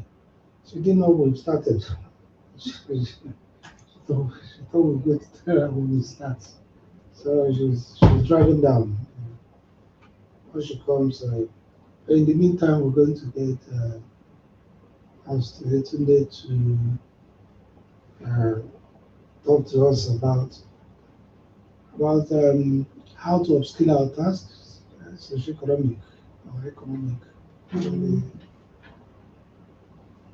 Upskill our business, our project management skills. I've been put on the spot, so So if you go online, they will charge you a lot of money for what you're about to hear. That you're yes, getting it free of charge. Yeah? Under the umbrella of side by side.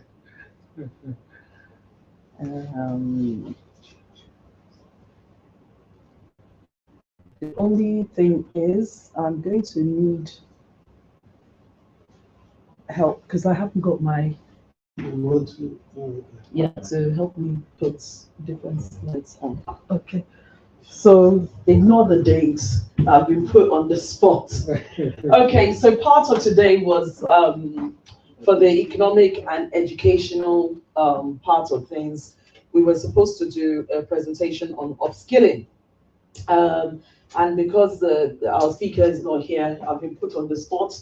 So this is the privilege of having somebody that is not a medical doctor to talk outside the box. So I have an organization called RJ Manual Limited, and what we deliver is project management consultancy, coaching and training, of course, to upskill you for life skills, as so to speak. So my passion is with project management, and the reason why is with project management, there's so many aspects to project management that are transferable skills, and they're applicable regardless of what organization you work in. They are applicable to every other organization, and it's beneficial for us to, one, know about them, two, be able to train ourselves in them. Some of them we have naturally, so like coordination skills and time management and managing money. Maybe not to the full scale of if you're managing multi-billion pound projects, but I think we all manage money somehow. Even if it's like making sure you've got enough money to pay your mortgage and your bills at the end of the day. And if you want to go on holiday, you know you need to save up to purchase your holiday if it's a family one, and it's going to be expensive depending on where you're going. So project management is all of that. But of course, we do project management in the professional world, and life is a little bit more complicated than that. So today, I'm just going to go through. Can you go to the next slide, please? I'm just going to go through what we call, it was a lunch and learn session that we held last week, Tuesday, and it was called the components of project management. So if you just go, so I'm not going to introduce myself, I'm not going to go through formalities. Like I said, I've just been put on the spot. Forget about that, just keep going until we get to the actual presentation. So keep going. Don't worry about me. Everybody knows about me. About RJ Manual. Actually, I'll stop here. So we deliver project management consultancy, project management leadership and management in the private sector, public and not-for-profit organizations.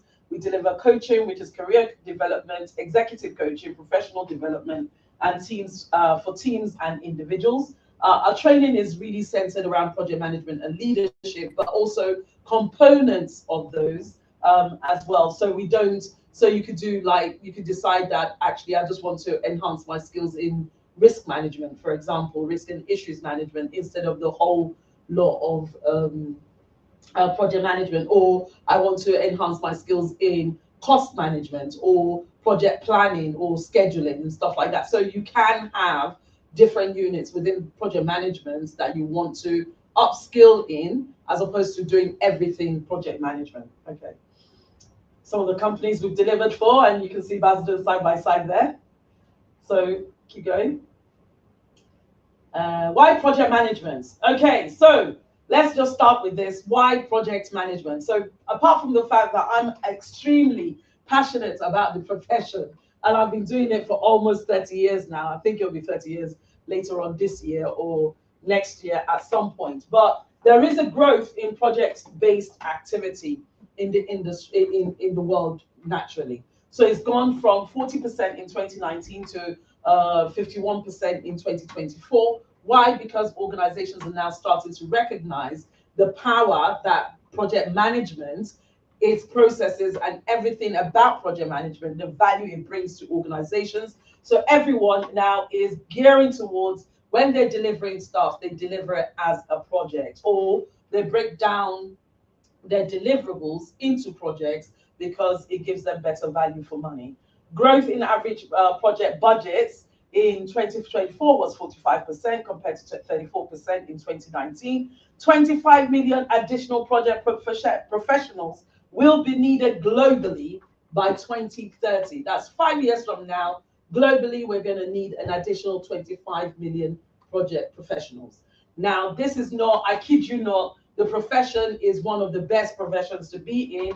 Nowadays, there's so many projects going on worldwide that everybody is screaming for project professionals. And the best of the best can be in the position to be commanding their salaries, as an organization will say, you know, what do you want? Basically, how much do you want to be paid? And a lot of my colleagues or people in my professional connections in project management, they are beneficiaries of this, where organizations will call us up and say, right, name your price. We need somebody with your skill set, name your price, or somebody that's got 30 years experience. It's not something you get off the shelf, and there's not a lot of people with 30 years experience. So 68% of UK businesses think more organizations and sectors realizing the value of project management will act as a positive enabler to growth. The growth of project management and leadership professionals is at risk of potential talent shortage, where 56% of businesses surveys predict difficulty in attracting new talent will act as a barrier to growth. So what they're saying is, if they can't get the project professionals that they need, it's going to be a problem for them to grow as an organization. So this is one of the reasons why the profession is becoming very, very high in demand. 38% of businesses consider the accessibility of training and education in project management and leadership. So they know that there's not a lot. So for those of us that in the training industry, we've noticed more of, even when government wants to purchase training, that we're now starting to see training for project management in their offering. Whereas before they'll say management, they'll say leadership, but never ever project management. But now, into the when you look at what government is purchasing, you will see the project management coming up. So if they do construction, they'll say the whole work. So when we bid for work, they'll say that the whole work is a construction. We want people to be trained in construction, and then one of the units will be project management. And that's how important it is now. So average salary for an experienced qualified project management professional is about 50K plus. Yeah, for somebody that's got good experience, maybe about 5-6 years experience, and they know their work very well, then it's about 50K. And I kid you not, anything up to 200K a year. Project professionals can command. We had a friend of mine who came to train us in church. And before I say his salary, what's his salary? Over 150. 158K per annum.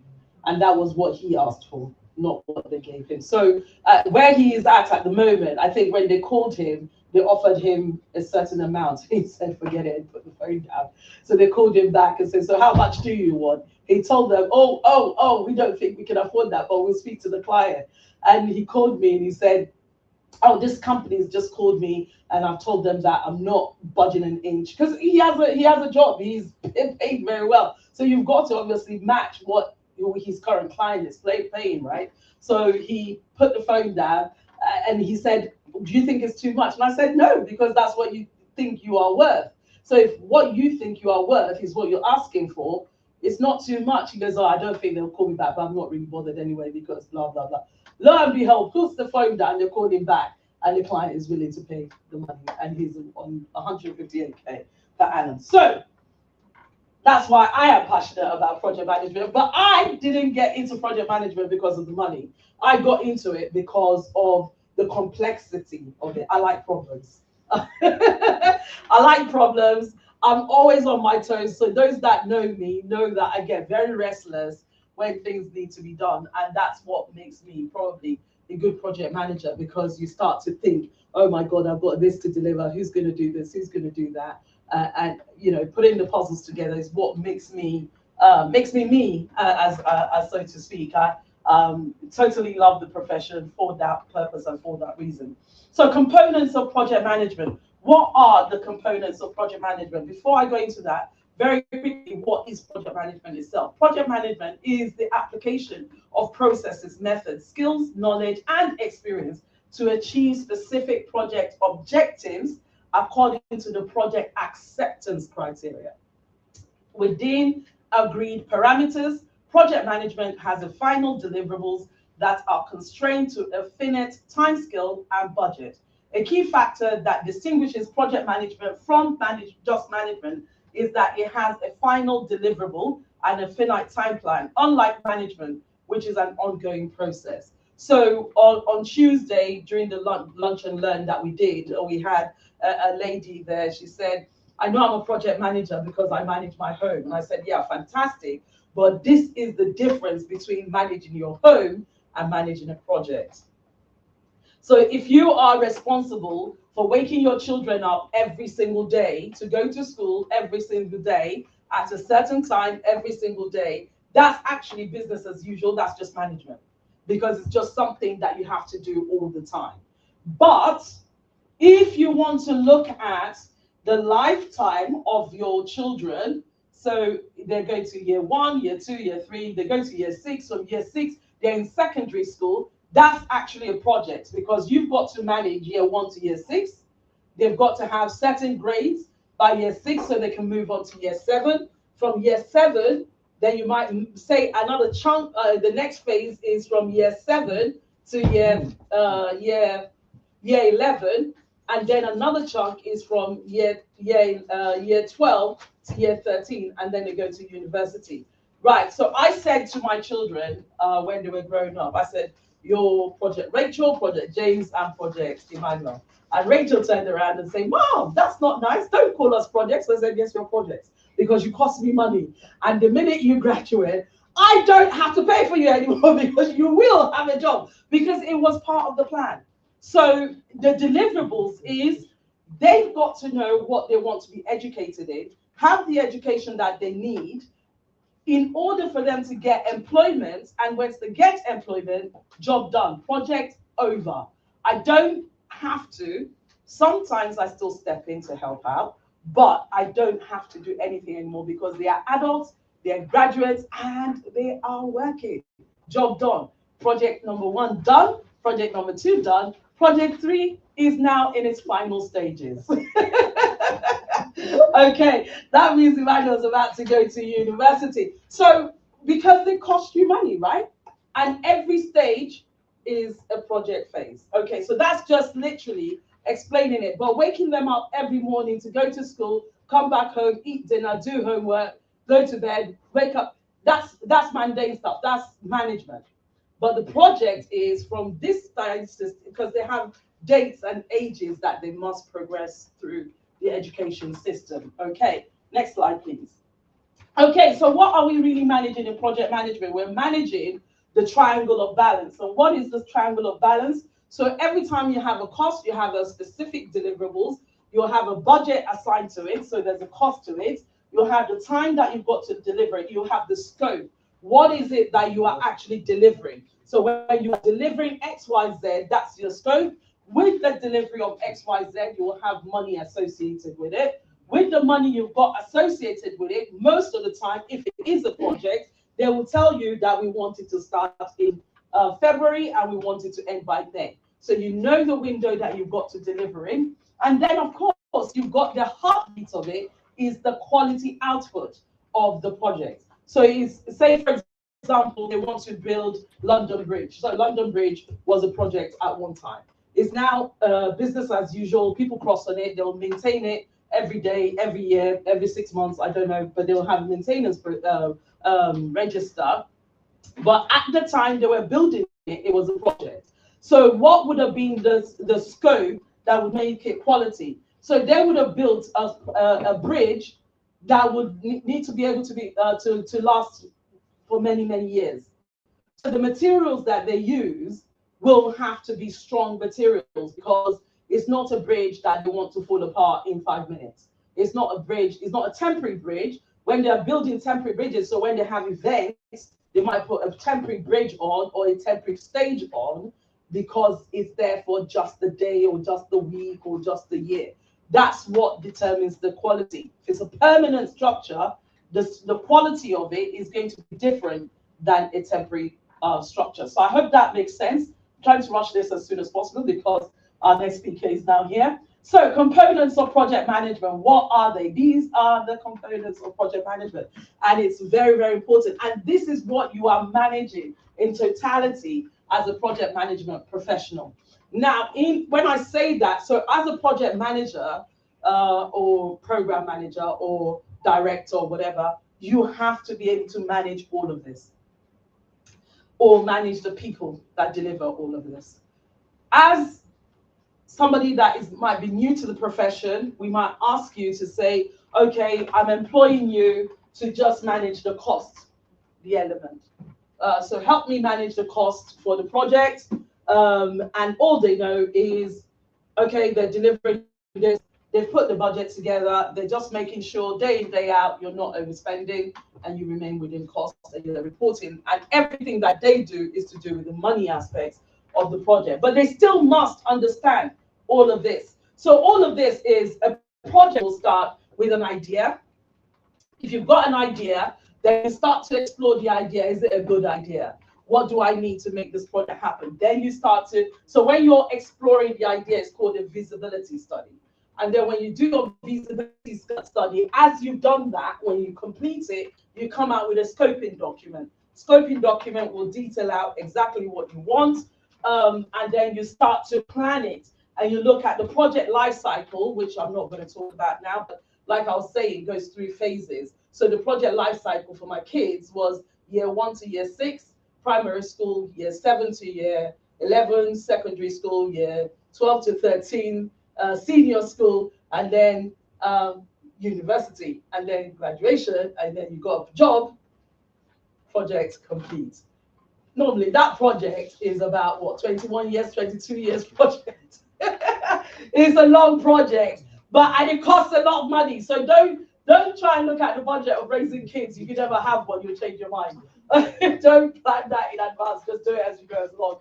Okay, so budgeting and cost management is another aspect. So you then know what you want to develop, then you start putting the costing together.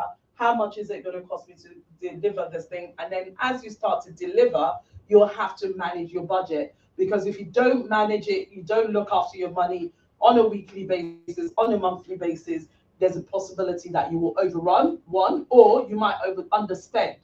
In the government world, you can't afford to underspend. If you underspend, it's silly, right? If you underspend and you ask for money the next year, you'll get lower money. So a lot of people try not to underspend, but the best thing is for you to spend exactly what you said you were going to spend. If you run over, you've got to get permission before you can go over. So if I've got if I like today, I would have done a budget and I would have told Dr. Packer what the budget is for the day. If I'm to get something else, like I whispered to him in between, if he doesn't say yes, if I go and buy it, it's at my own expense because he didn't tell me to go and buy it. Yeah. So because it's extra money on top of what he's already agreed for today. Yeah. So it's just principles that you must ask for permission before. So it sounds like a straightforward process, but in the busy world, you would have to write a reason. It's called it's not a business case. A business case is what you write at the beginning. Say you've got your scope together, and now take a business case to the business and say, I want to invest X amount of money in this project. Can I have permission to do it? But then you write a change report, a change request for your budget to change. And once they've given you permission, then you can go ahead and spend the extra money. Managing and leading change, that is actually the center of project management. You are constantly managing change. A project is something that has never been done before. So yes, you might have built London Bridge, but when you want to build Tower Bridge, it's a different bridge because it's a different location. So it might require different things. And Tower Bridge is very different to London Bridge because Tower Bridge opens up, London Bridge doesn't. Okay, so it's a different thing. So if I say, oh, they built London Bridge, now I want to be Tower Bridge, you can look at a little bit of the structure and learn some things, what they did, but it's still a different thing. So you're still managing change and you're still leading change.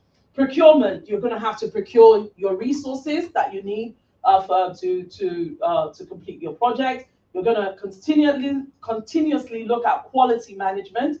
You're going to look at contract management. What are you looking at contract management for? One, for your staff. Two, if you're purchasing services and goods, you need a contract in place to say this thing will work functionally. So I gave an example that even if I walked out to Curry's and I wanted to buy a TV, you're automatically in a contract. And the contract is that I'm buying this TV today. By law, I've got a contract that says I've got 14 days to change my mind. If I return that TV to Curry's within 14 days, I've got a right to get all my money back. No explanations, no it's faulty, no nothing. It's 14 days, I've changed my mind, don't want it anymore. So you can literally buy a brand new TV every 14 days. Don't say I said that to you, but it is the law. Okay, so contract management, know what contract you are engaged in. Stakeholder management is about managing everybody that is interested in your project and delivering for sustainability. This has become the most critical part of a project now. Before, it was never an issue. Nobody ever talked about building for sustainability, but everything you do now, everybody will look at what's the assurance that this thing is sustainable. So if I say I'm building a bridge, they might say I'll build a bridge that's going to last 100 years. At the time that the person who signed it off is 60 years old, 100 years time, I'm not around. Don't care if it collapses or not, I'll sign it off. Yeah. But now, if I'm to write a proposal for a new bridge, they'll ask me, what's the sustainability? So in other words, we want you to invest that kind of, we will, as a government, invest in that kind of staff if you can tell me how sustainable it is. So they're not saying that, so in other words, I'm building this product, it's going to last 100 years. They want to know what's going to happen, what's the plan after 100 years? Do I keep on maintaining it? Do I need to buy a new material? Do I need to rebuild it? Do I get rid of it? At that time, they want to know what the sustainability plan is, which is an add-on to everything that we are doing. And that is the components of project management. Okay, so question?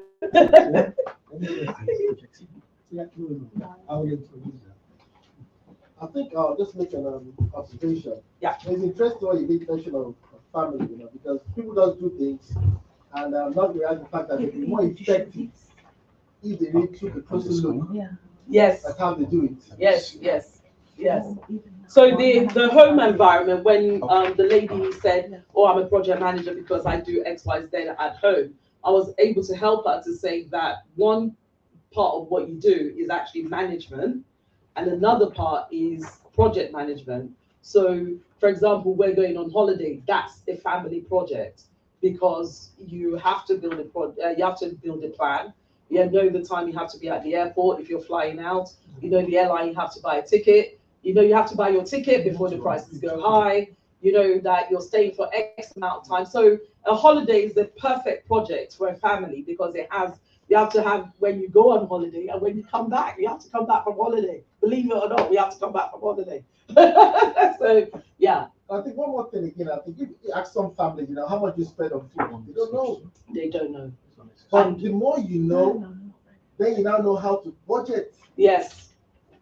And that is actually quite important because I, for one, when my kids were growing up, I would just go shopping without a budget.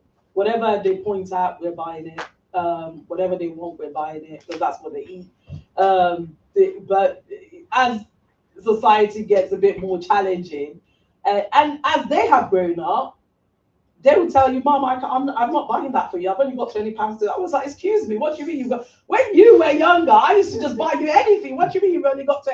Mom, I've got a budget. So just the young people that we're raising nowadays, they're savvy to budgets, whereas we weren't. Or rather, I would say my generation wasn't really savvy to budgets because we would just go shopping. We just buy stuff because we need it in the house. We wouldn't say can't afford it. You get home, see your bill, and you're thinking, "What? I spent on food. What are you people eating anyway?" But you do that after you spend the money. The kids nowadays, my daughter will tell you, you tell her to get you bread, it's like, "Ah man, that's like £1 above my budget, Mom. Where am I supposed to get that?"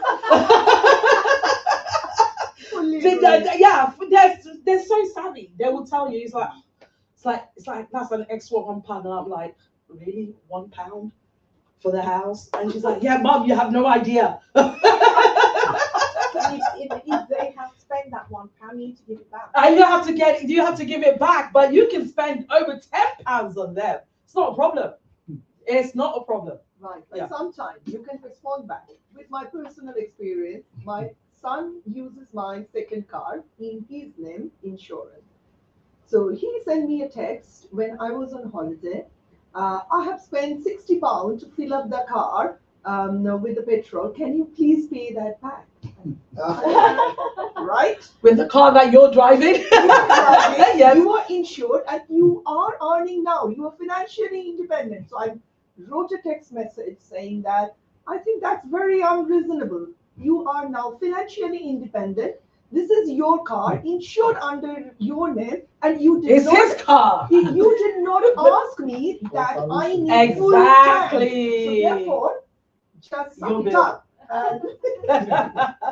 And then they go on about it. I've had to spend 60 pounds for petrol. Yes, fair comments.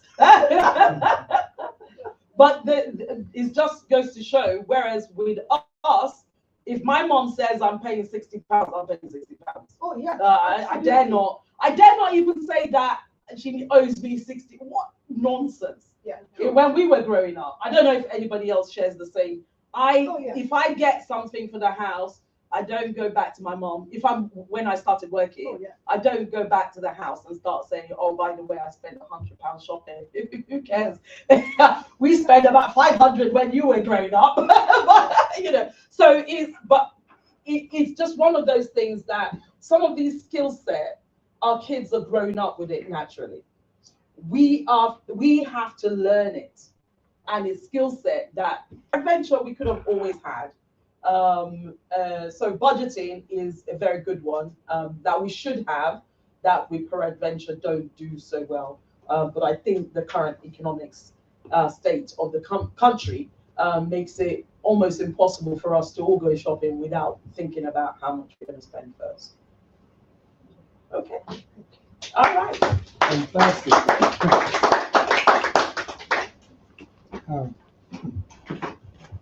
You project, see, I told the project professor, I had to rush a presentation.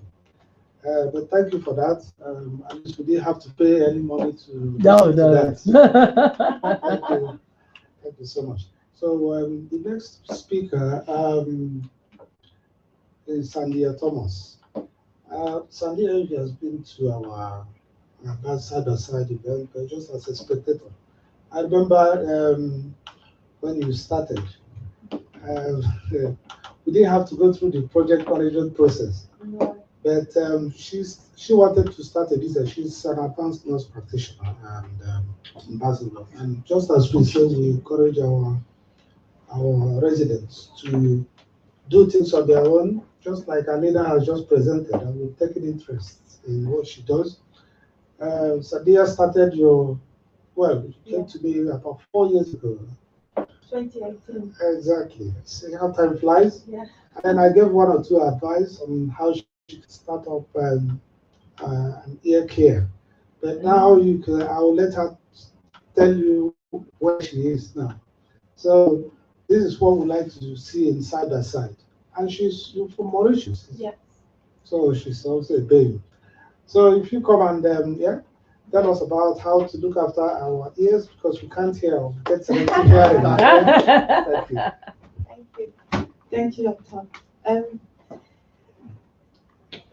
Thank you for introducing me. Like you all know, Sandia. Yes, it's very true. I started my journey in A&E alongside Dr.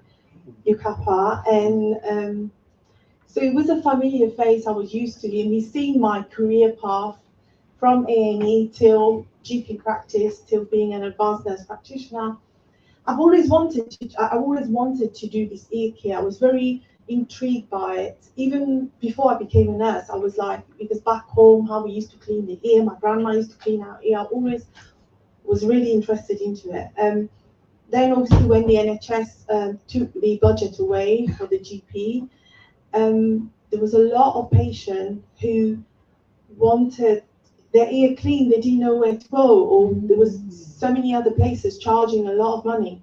There was even people practicing ear care without the appropriate certificate, appropriate training. So I was thinking about it. I just needed that push, and doctor gave me that push. I went in, and I think it was at Southview one weekend. I was working with him, and I said, I've been thinking about this air care business. I want to do this, and do you think it will work? Or I just needed that push from someone, and he gave me that push, and I left his room feeling really confident. Yes, I can do this. And within a week, I set up my business. I spoke to him on a Saturday. By Friday, my business was set up. Thank you. And I was very lucky because I worked in Clay, I still work there. Dr. Francesca, she said to me, I spoke to her, and she gave me her place to start, a consultation room I could rent in her GP practice. And I started doing home visits, and after a year I was CQC registered. We are Essex Body Cleanse. We are CQC registered. We are a team now. I started just me and my daughter. She was 10 at the time. Oh, wow. She was just helping the patient to come in. And now we're a team. I've got 2 receptionists. I've got another advanced nurse practitioner that works with me. So obviously when I'm on holiday, because also we are very busy. Some days we have to run 2 clinics on weekends because to meet the demand of patient. We don't charge a lot. It's only £45 for both here to clean, to do microsuction and irrigation. We're moving away from irrigation because of risk of infection, but a lot of patients still prefer irrigation. And CQC has given us the all clear to do irrigation, to carry on irrigation as long as it's safe for the patient. So we do still do ear irrigation and microsuction. We're the only place in Basildon that is CQC registered for children. Audiologists are not registered for children. Boots is not. We are the only place. So we do get a lot of children from around Essex, also from London. We have people that travel from London to come to us because it's still cheaper for them to come to Basildon. £45, you get 2 appointments. If you come on your first appointment, if we can't, you attend your first appointment, we can't clean your ear, you get another appointment. We clean your ear at times, we can't really clean your ear on the first appointment, and you get 2 weeks to come back for free. So we are doing a lot for the patient. Yes, it is a business, but it's not all about money. It's also about patient care. It's also about communicating with patient. We also work with our local GP practices. So we do take a lot of work from them. So if I see a patient from the doctor's clinic and he needs a swab his ear, and he goes with the courier from the practice, as long as or I swab his ear and ask him to take it to his practice. So we're taking that workload off. And if I see something and I think this patient needs referring, I will write a referral letter that he takes to his practice. So that's a lot of the work taken away from the GP. So they are sending their patient to us. We are helping them too. In a way, it's like, a partnership. We also do free ear check. So if a patient has come to see us, we tell them, we have a list, we keep them on a list. Within 6 months, they can come back to us. We have camera, we put the camera in, we show them if their ear need cleaning or not. If they want an ear check, they can come to us for their ear check. So that also take away a lot of the workload from the GP. On a Saturday, it's walk-in, you just walk in, we can check your ear for you, and it doesn't cost you anything. To us, it's a way of us promoting our business. It's also a way of us helping our GP in the area. So, so far it's been a great partnership. This year, by the grace of God, I've done my diploma with Rotherham, which is the only ear academy in England. I'm a certified trainer. So I'm starting to train nurses, doctors, nurses in London for ear microsuction and ear irrigation every Monday. This is a new project I'm starting in partnership with 65 Beauty Academy. So by attending that diploma, I have to do an exam. I have to go and stay for 2 weeks up north to do this training. It's really promoted my business, also helped me to train other people. So people are trained, and it's increased my confidence, and it's a way of educating people, educating others. I really want to thank God for this opportunity. I never thought, starting by ear cleaning, I'll get to this stage where I'm actually training other people. So it's been a journey. So I wanted to educate some people today, the patient, everyone, about ear care. So who are the people who need to come for the ear microsuction? Okay, we get a lot of elderly patients, okay, because as you get older, the ear canal collapses, the wax tends to stay in more than come out. So the increase of impaction in accumulation of wax in the ear in the elderly population. And the risk factors, the risk with impaction is, so this bit get, the external auditory canal get filled with a wax. And when that's impacted, you can touch the eardrum. This is our eardrum here. In elderly patients, it causes balance problem because we need our ear for balance. When this is impacted, sometimes you see a 70 years old, they just had a fall, they broke their hip. They are prone to fall anyway because they've reduced mobility, but having an impaction in the ear increases the risk of fall. It causes headache, hearing loss, and confusion. Thank you. Yes. So that's where the wax sits. So as we get older, this bit collapses, it gets smaller, and the wax tends to stay in more. I get a lot of patients say to me, I've never had this problem. How come all of a sudden I'm having to come to see you every 6 months? When I was young, I never had any wax problem in my ear. this is what happened. This is what actually happens. It collapses and the wax tends to stay in. Now, a lot of people uses earbuds, which is, we all do it. We all done it. I'm sure everyone in this room has done it. Yeah. But what we don't realize when we're using the earbud, okay, it's okay to clean, to use it a bit on the outside. But when you're pushing it in, what you're doing, you're pushing it more inside, and you're pushing the impaction. A lot of elderly patient again does the same thing, and that's where, you know, it can also cause high blood pressure. It affects your blood pressure, causes headaches, balance problem, hearing problem, confusion. So I know it's, for some people you can say, oh, it's only earwax, but it does cause a lot of problems. We do see a lot of elderly, like I was saying, but a lot of people who wear hearing aid. So when you're wearing hearing aid, obviously the wax tends to stay in more because you constantly have a hearing aid in your ear. The only time you're taking it off is when you're going to sleep. So obviously the increase of impaction and accumulation of wax. So most of my patients who wear hearing aid, I see them every 6 months. I've got few people that I see every 4 months. Wearing hearing aid increase the production of wax. Earphones, a lot of the younger generation, I see lots of teenagers, young people, because they're earpods all the time, music. So all that vibration increase the production of wax.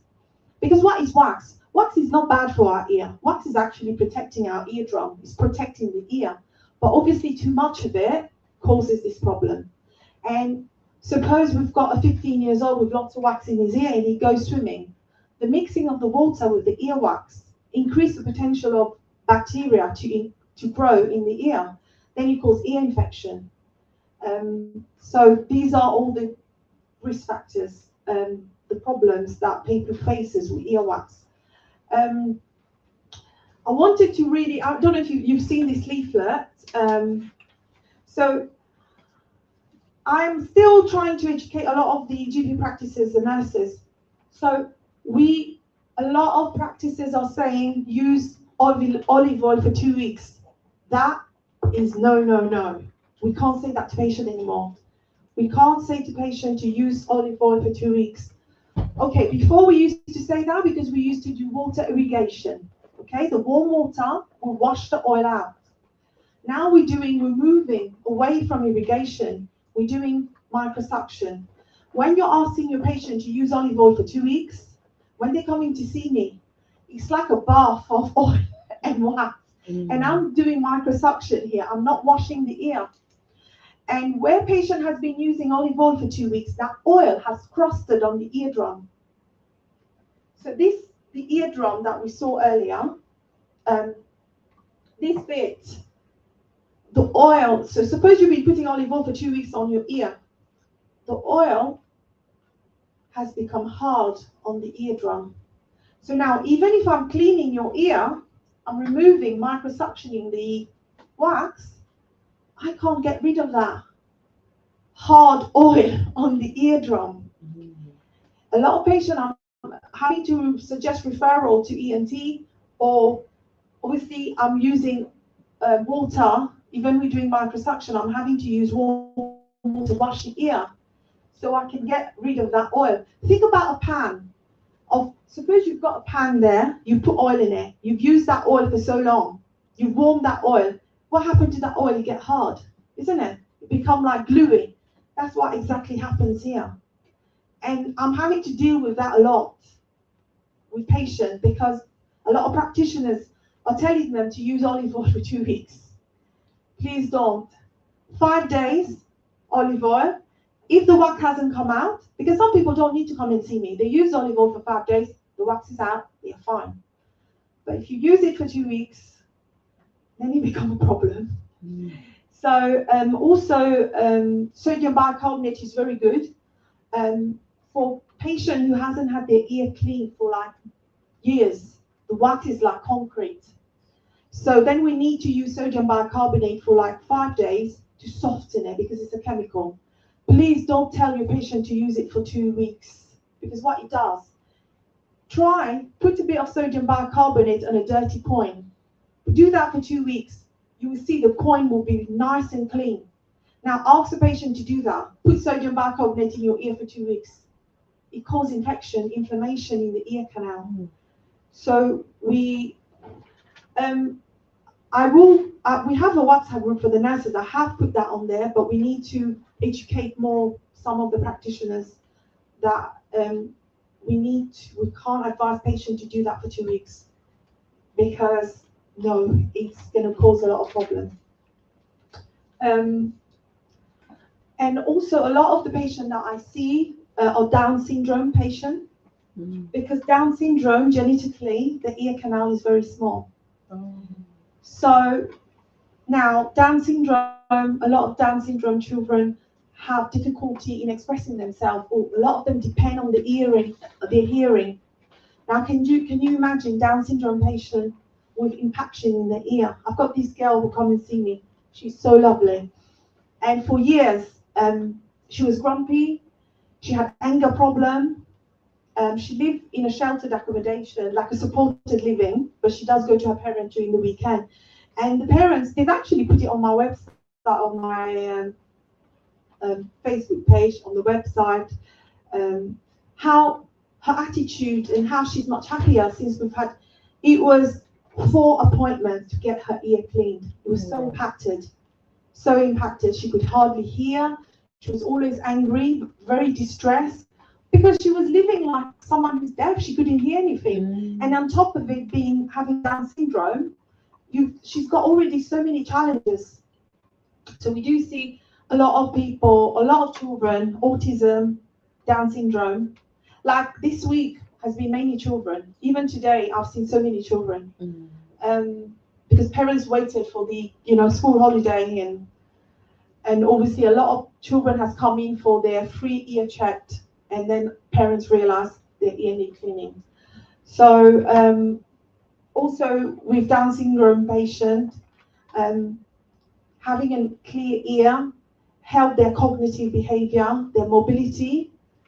They're much happier, they can hear better, they can communicate better. A lot of the time when they come in, you will think they will be challenging patient because they want their ear clean. I don't have any problem. I even had a 3-year-old today. He was cooperating, the amount of wax that was in his ear. And his mom was surprised that they bought toys, they bought sweets, they thought that that child stayed still because once I cleaned one ear, he realized, oh my God, that pressure is off. And he just sat there and let me clean his ear. And it's all about communication. And it's also, if the child is suffering, they know, and they will let you clean their ear. I also see a lot of dementia patients. Can you imagine someone with dementia whose world is so different to our world, having blocked ear? It's really distressing. And I've had even families come in and said, oh my God, usually my mom is or they will say to me, my mom's got dementia, she can be a bit violent or she can lash out a little bit. And when they come in and we talk to them, clean their ear, you can see that relief on their face, that they are happy. You've actually cleaned their ear and they can hear. They look happier, they're much happier when they leave. So yeah, we see these type of patients, and we've done a lot for, we have some of the BAME ladies that come in on a Sunday to do a dancing club in Clay Hill. Okay, yes. Yeah. So we've done some evening with them where we've checked everyone here. So we've tried to give back to the community. Okay, good. Yeah. So we've done that for them. We don't charge NHS, GP practices, because they are sending the business to us. So if you work in a GP practice, I think did you pay someone? No. No. And we do all out the receptionists, nurses, doctors. We don't charge anyone because obviously we're actually grateful they are sending the patient to us. So we don't charge, for the staff. Yes. So the staff, we don't charge the staff. I'm NHS staff. What No, I work with Dr. Kubaka.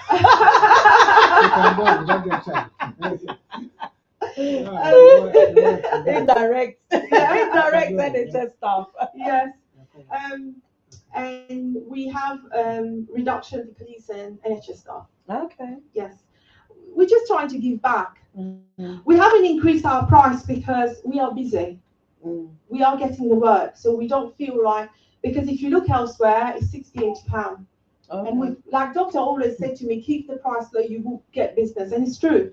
We've kept the price low, we're providing the best service we can. And obviously we are surviving. So obviously by the grace of God and everyone's support, we are hoping to go higher and bigger. Thank you. Any questions? Sorry, I actually invited her just yesterday, so she could have turned this down. And there's the other person who would have come here, but we'll leave that for another day. If you're in this world, you can't hear, you can't see, then you know that God is great. Yeah. So please, we'll give her a round of applause. Do you have questions for her? Yes. Oh, can you repeat what you said? I can't hear. Oh, you need to come and see me. Exactly. It's NHS staff. But this is interesting, because when I saw this, yeah, when I saw this, I'm thinking, okay, yes. But when you speak, when you give flesh to it, you then realize the importance of having to make sure the ears is cleared. And of course, people try to clear their ears with everything. And, they push things back and it can get worse. Yes. I've had people come in to see me after they've been to the Chinese shop where they put the wax, I don't know, they burn something in their ear. Yeah. The thing is, we're not an out-of-hours service, but because we are open on a Saturday and people can't get an appointment or they don't want to go A&E, we do get people that call us desperate. And they're like, my son has put a bead in his ear. Can you please see her? We do get all these emergency appointments on a Saturday. Or, I woke up with an ear pain. Can you see me? So because we are CQC registered, we can see these patients. So yeah, we get all sorts. I've removed beads from children's ear. I've removed hair from children's ear. We've done so many things. I've even removed beads from someone's nose because the child pushed the beads in his nose, and it was actually another colleague's son. So she's like, "Can you not use the microsuction machine to suck it out? Because I don't want to go and sit in A&E." But we don't realize our sensory, how important it is. Probably because most of us are young now here, but elderly patients notice it more. And I've had patients, they've gone back to their car, or when they're coming in, we hear the music blasting away, young people. And then we've cleaned their ear. As they're getting in their car, they've heard how loud their music is. They come back in and say, "I'm so sorry, I didn't realize how loud my music was," because their ear was blocked. So, yeah. I have a question. Yeah. Like you rightly said, a lot of us have been using what's that thing called? Cotton bud. Yeah, we even have it at home in the bedroom. You just get in the bedroom, use that. So, what's your advice? How do we clean our hair, especially when you have this thinking in scratches and all those things? So I normally advise my patient, okay, to put a bit of olive oil, okay. And you don't have to go and buy the expensive olive oil from the chemist, yeah. Olive oil is olive oil. At the end of the day, what they are selling from the chemist, it says olive oil on it. As long as you've got olive oil at home, it's clean. A bit of warm olive oil in your ear, lay down 10-15 minutes before you go to bed. And in the morning, you can use that cotton bud, just clean the outer side, but don't push it in. So the wax will move forward and you just clean it. But unfortunately, some people, they have to come and see me because their production of wax is so increased. Now, we did mention the production of wax is when you get older, the ear canal collapses, become smaller. Other reason is anxiety. People with depression and anxiety produces more wax. Yeah, people with stressful jobs produces more wax. So these are, and some patients, they produce more wax. And a lot of my patients are builders. electrician, they work in dusty environment, so their ear do get dirty. Smokers, because the hair, all the dust, everything accumulates in the hair and gets in the ear. So yeah, olive oil is good to do that kind of practice once a month, once every 2 weeks, just to. But unfortunately, some people, even they use this, they still have lots of wax in their ear because they produce the production. They have stressful jobs, and genetically they do produce a lot of wax. South Indian patient, I don't get to see a lot of Indian or South Indian patient because genetically, for some reason, they don't produce a lot of wax. Yes, it's more black and Caucasian patient. So yeah, their ear self clean. Very, very. It will be good to do a research on it one day. Thank you. No worries. Doctor, do you want to take this back to your nurses? Yeah, because. So the good thing is, you said you do reduced cost for the police. Yeah. Why is that? Because my husband is a police officer. No, because he advertised my business on the Essex Police website. So I do get a lot of police officers. So, we have to. Yes. That's good. Where do you live in Basildon? Canby. No, Canby, okay. She works in Basildon. I work in Basildon. The husband has been here with the daughter. Sorry, the reduction, is it just for the NHS staff, but their family members? Not their family members, otherwise I'll be doing, but mostly NHS staff and like all the members of Redeemed Church. because it's my church, so I don't charge the elderly patient in my church, but this is something I do for my church. But that's a different. I'm clapping because I'm a redeemed pastor, so I'll tell my whole church on Sunday. So you got patience. Anyway, thank you very much. So I don't work for NHS. I work. Thank you very much for being. Since Redeem Connection works, it's all right, Doctor. No, but you see, what she's saying is, it looks simple, but actually, this is very serious because when, especially the elderly, gets clogged with earwax, they have dizziness, and they can trip and break a bone and they end up in hospital. And a lot of them don't even. It's a big operation to make, and some of them can actually lose their life if care is not taken. I wanted to share. Brain injury. Sorry, Doctor, I wanted to share something. I saw a patient this week in a GP practice as an advanced nurse practitioner. She's just come back from Spain. So she experienced a bit of vertigo in the plane. And while she was on holiday, she was getting ear pain, vertigo. When she got to Spain, they did MRI scan on her. Oh my God. They did blood tests. They told her that when she get back here, she needs to go and see the brain specialist and something, And all it was, she had lots of wax in her ear. People might complain about our NHS here, like we don't do all unnecessary tests. She came to see me during the week. I started her on Betahisti because she was feeling vertigo, and I said to her, "Your ear is full of wax," and all she needed is her ear cleaned. But when you're abroad, the practice is so different, and because she had travel insurance, they did every test on the planet. Actually, talking about travel, when the plane takes off and lands, you get like your ears just go like. For me, it takes me at least 48 hours for everything to unblock. Is there anything? So it's always good to get your ear checked because I do get a lot of patients like that lady, and they have an impaction in their ear. Yeah. So when they're up in the ear, the pressure does. So it's always good to get your ear checked before you travel, because if you have wax in your ear, it's good to get it clean before you travel. One, if you're going abroad, you've got lots of wax, you're going to be swimming in Dubai, Ibiza, wherever, you can end up with an ear infection which will ruin your holiday, which does happen to a lot of people. It's best to get your ear clean, but you have to get it clean at least 2-3 weeks before you travel, because you can't get water in your ear or swim a week after having my resuction. So I always educate these things to my patients. Yeah. Thank you. The body is connected. Yeah, no, what you are describing, yes, there's this tube that connects the ear to the throat. It's called institution tube.